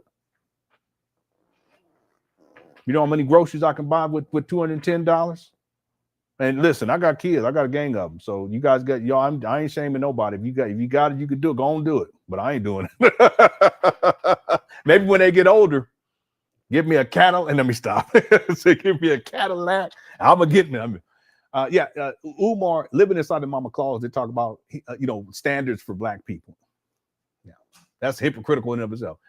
Thank you so much, Tamika, for the super chat. User 225 says, do other conscious folks not hold him accountable? That's a good question.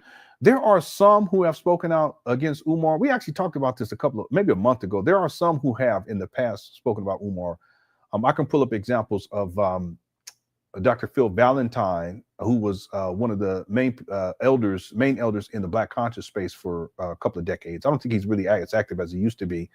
And then Dr. Smalls, I can pull that over as another example.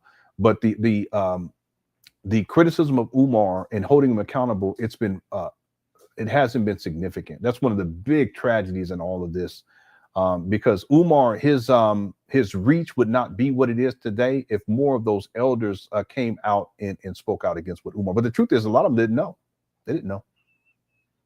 And I would think that some of them may still not know, but it's hard for me to believe that, because it doesn't take much research. But I think there's probably a lot that do know, but they just, I don't even mean to be that way, but they're just cowardice. They don't want to come out and say anything, but they should. They should. If they're about, black people and helping the black community, then they should be on the forefront. It shouldn't be me. It really shouldn't be. And it shouldn't be the women that have come out, most definitely. Women shouldn't have to worry about any of this shit. Real talk. See, the men who are supposedly these leaders in the black conscious, I'm not in the black conscious space, but if you're supposed to be a leader, that's their job to check this type of behavior. And it should have been checked a decade, 15, 20 years ago, but it wasn't. And then people like me, people like Black Anonymous, people like Information Man, we got to clean it up. And then we got more sisters coming out speaking. They got to clean it up. No, we shouldn't have to. Should have never gotten to this point in the first place, right? But there have been some, just not enough, not even close. Okay, thanks, User 25. Okay, we're gonna go for another 7 minutes here, and then we'll wind down this show. We'll do 7 more minutes. We'll do this. We'll get through this video, then we'll close down the show. Here we go. You judge commitment. You judge commitment through consistency. You judge commitment through consistency. You judge commitment through consistency. Consistency equals commitment. I'm going to talk about that in my For Sisters Only Relationships and Dating book. Oh, man, I forgot about it. That's another scam. He was collecting pre-orders for that. Still doesn't exist. By the way, I'll tell you what, we're going to come and we're going to start with that video tomorrow. We'll start there. Let me show you all something just to show you how much of a scammer Umar is and how long he's been scamming.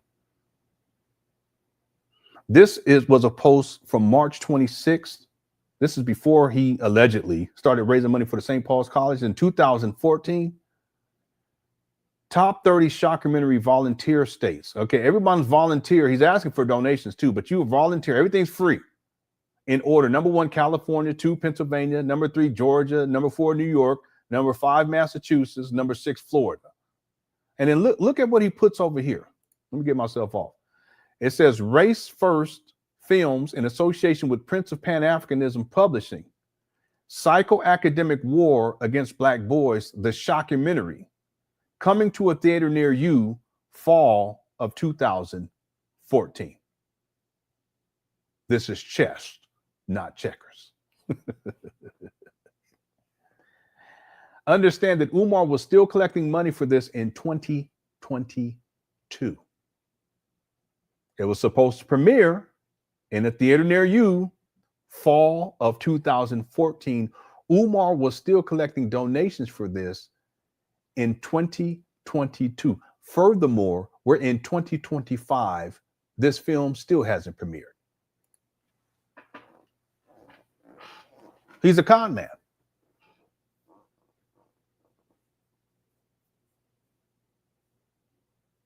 See, what Umar was attempting to do was, with the success of Hidden Colors, he wanted to try to get into that space. See, I know the history. Y'all know what I'm talking about? Hit the one. He was trying to get into the space of documentary production, which at the time was dominated. There was other people doing documentaries. It was dominated by Tariq Nasheed, and he was in Hidden Colors 1. He was in Hidden Colors 2. I can't remember if he was in Hidden Colors 3. But I've told the stories about Umar and his falling out. It's not even a falling out with Tariq. It was really Umar being gluttonous and greedy and wanting more. He wanted to make more money off of Tariq Nasheed's intellectual property. In essence, he wanted to steal Tariq Nasheed's intellectual property, just like he tried to steal Marianne Lorian's intellectual. Isn't that deep? Same thing. But back then, Umar, at a certain point, said, okay, I'm going to do my own shockumentary. He called it shockumentary. That was supposed to premiere in the fall of 2014. He keeps collecting money, Nothing comes out of it. I have a screenshot. I wish I could find it right now, and I probably could if I had the time, where Umar represents this same meme over here, the graphic. Years later, I think it's in 2020, if memory serves me correctly. I think it's in 2020. And what he does is he crosses out the fall of 2014 and replaces it with 2020. It's the same one. You can see it behind here too. Matter of fact, let me see. Real quick. Let me just see if it pop. I don't think it will, but let me just see real quick. This guy, he's so shady. In fact, that's one of the reasons why I decided to do the first documentary on Umar, was because of he never produced his, and he collected money for it. I didn't collect a dime for the documentary I did for dealing with this. Let me see if this populates right here, because it's going to blow your mind. I don't think it will, because I probably archived it under a different name. I got some other stuff popped up on here. Well, okay, I don't want to get blown off. Yeah, I'll have to look for. Well, I'm not going to be able to find it. I'll have to run back through it or run into it again, and that's going to take some time. Anyway, he actually crossed out the date there, or the what was it, 2014. He just crosses that out, and then he puts 20, I think it was 2020. He just puts that in his place and then reposts it, years later, almost a decade later. But that's Umar. Anyway, I just want to share that with you because it came to mind. He's a con man, okay, no doubt about it. But then on top of that, the scamming, the impact that he's had on Black women, and the negative impact that he's had on he's created all types of chaos in women's life around the globe. And yet he tells us that somehow we're supposed to, and we should, but he tells us that somehow we're supposed to marry these women, and we're supposed to commit to these women, and we should take care of them and be respectful of them. But he doesn't do any of that. He's a hypocrite. That's the point. Tomorrow, we're going to pick up with the Super Soaker video. We'll pick up right there. We'll get right on into it to start the show. And I got maybe 3 more videos to give more examples of Umar, his extreme disrespect of Black women. All right. Let me close out this poll. Thank you, everyone, for tuning on in. Hope you enjoyed the show. If you did enjoy the show, make sure you hit that like button. We're at 784 likes. Let's see if we can get to 800. Okay. Can we get to 800 before we close out? 785. I got 785. 785. Can we get 786? 786. 786. We're trying to get 786. Trying to get to 800. Trying to get 785. 785. Thick in the thigh. 786. We're at 786. Thank you so much for the young man back here with the cane go on. Thank you for 786. And we're to 787. 787 going once. Come on now. I'm going to sell it right here. We got an 801. 801. Y'all be on some bull jive. Y'all know y'all could have hit that like button a long time ago. Cut it out. You guys know that's wrong. We had 823. Why did you just do it back then? Come on. Y'all so wrong. Why you do me like that? All right. Cookie Crush chat is undefeated. Yeah, we had 835 now. Cookie Crush chat is undefeated, though. That's okay. I love y'all. All right. I really do. I enjoy hanging out with y'all. And see, even when this Umar Johnson side, because it's coming to an end, I'm telling y'all, a year and a half. We're gonna find something else to get together on. Okay, we gotta do it. Okay, because I love hanging out with y'all. I appreciate. I really do. I love y'all. Okay, we have such a good time, and the laughter. I appreciate it. I ain't never laughed this much in my life. Real talk. And it's y'all's fault. All right, thank you. Okay, let me close out this poll, and we're gonna close down the stream. But I will live stream tomorrow for sure. Okay, so is Umar Johnson a hypocrite? Is the poll question?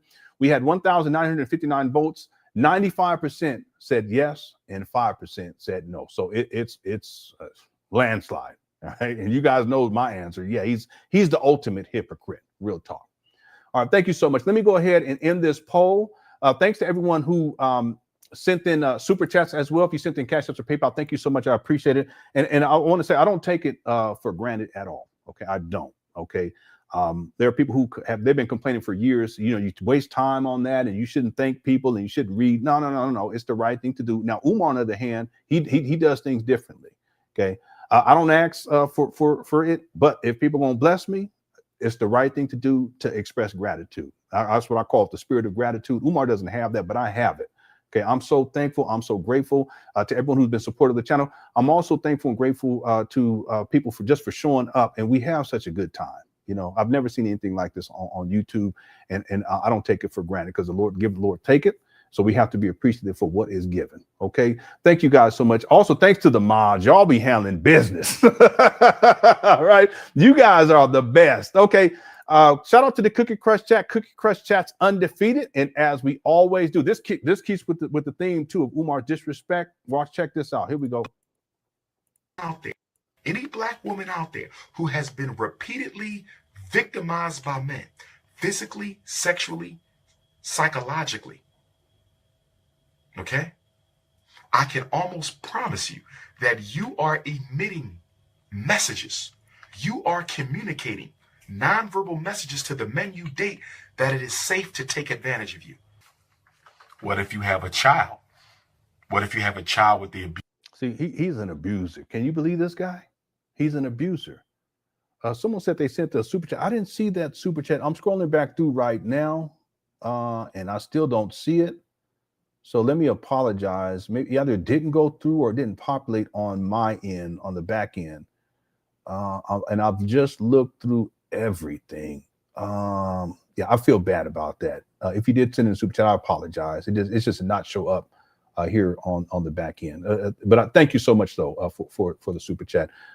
Real quick, Sky sent in a super sticker. Thank you so much, Sky. I hope you're doing all right. All right, I ain't seen you in a while. Thank you for the super sticker. I appreciate that. And the YouTube device says, I'm in New York City, and I know lots of amazing Black women. They're career professionals with standards. None of them would even spit on Umar. I don't know who's in his DM. Yeah.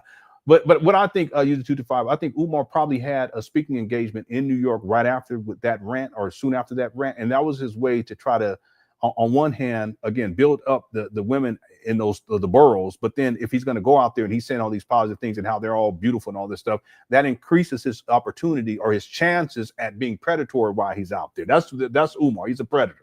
Okay. All right. Thank you. Thank you, user 225. All right, and then I looked again to see if that other super chat, but I did not see it, so I apologize for that. Okay, thank you. Okay, here we go. Abusive partner, then I would say to you, have you ever heard of supervised visitation? Have you?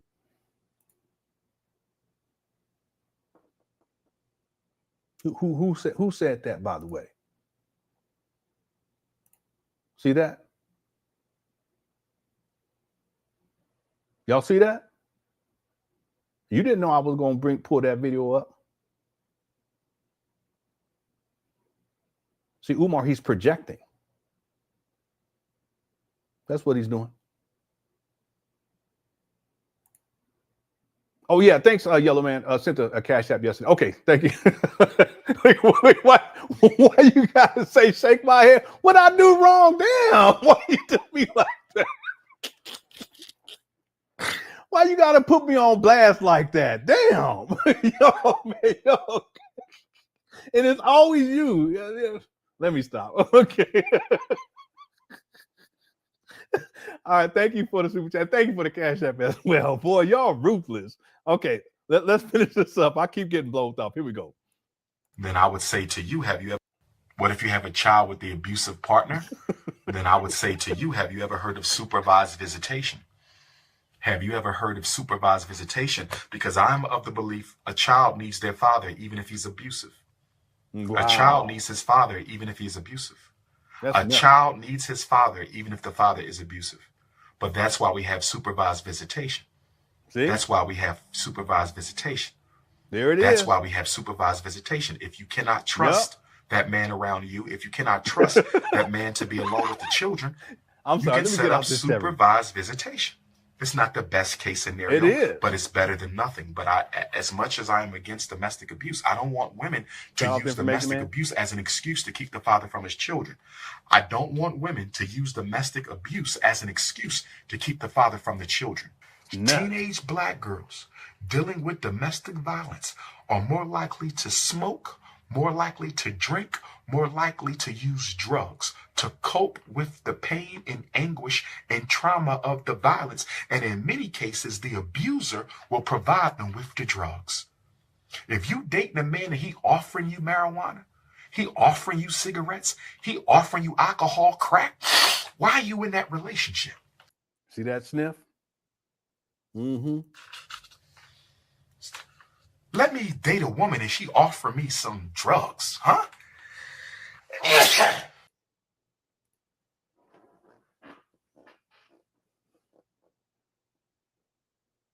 Hit the one.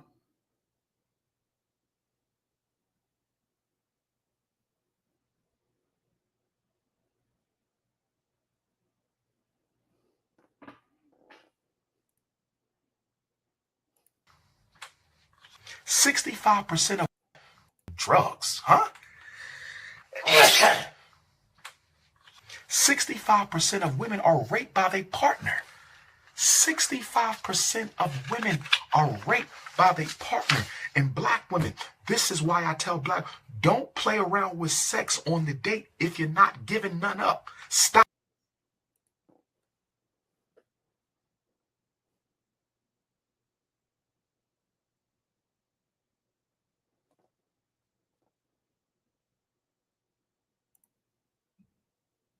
Stop doing that. Stop doing that. I've heard about too many rapes that took place because you want to play. You want to entice the man with sex. You want to arouse him, but you don't plan on having sex. Don't blame the victim. abusers defend abusers. So it's the woman's fault. I'm trying to tell you, I'm trying to teach lessons in this live stream tomorrow too. You Umar Johnson followers, the women in particular. Let me say something else too. I don't say these things because I want you to send me your money or because I want your poom poom, your cooch. I'm good.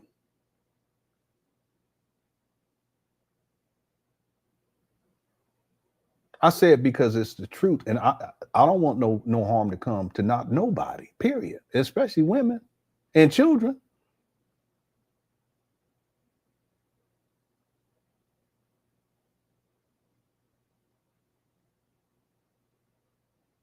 So I'm trying to teach some lessons here. I know we get blowed off and sometimes we goof off and stuff, but that's because sometimes you got to put, you know, a little, what do they call that? A little honey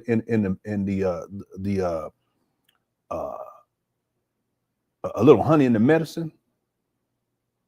It's the medicine of truth, because sometimes it's difficult to swallow that truth. I'm trying to teach lessons here.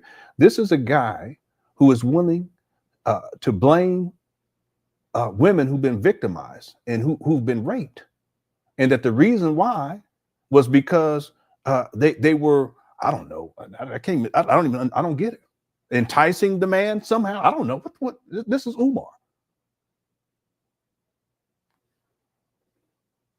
This video is from 2022.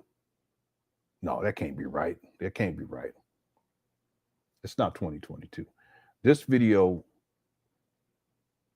is from 2019. Could be 2018. I think it's 2019. Anyway, here we go. Play with men like that because some men, you want to arouse them, but you don't about too many rapes that took place because you want to play. You want to entice the man with sex. You want to arouse him, but you don't plan on having sex. Don't play with men like that because some men ain't men. Don't play with men like that because some men ain't men. Don't play with a man sexually. And you don't even know him. You don't even know this man. You enticing him, touching his genitalia, allowing him to touch your genitalia, kissing you on the neck, getting undressed. If you know you're not having sex, why y'all in the bedroom? You know, we're going to leave it right there.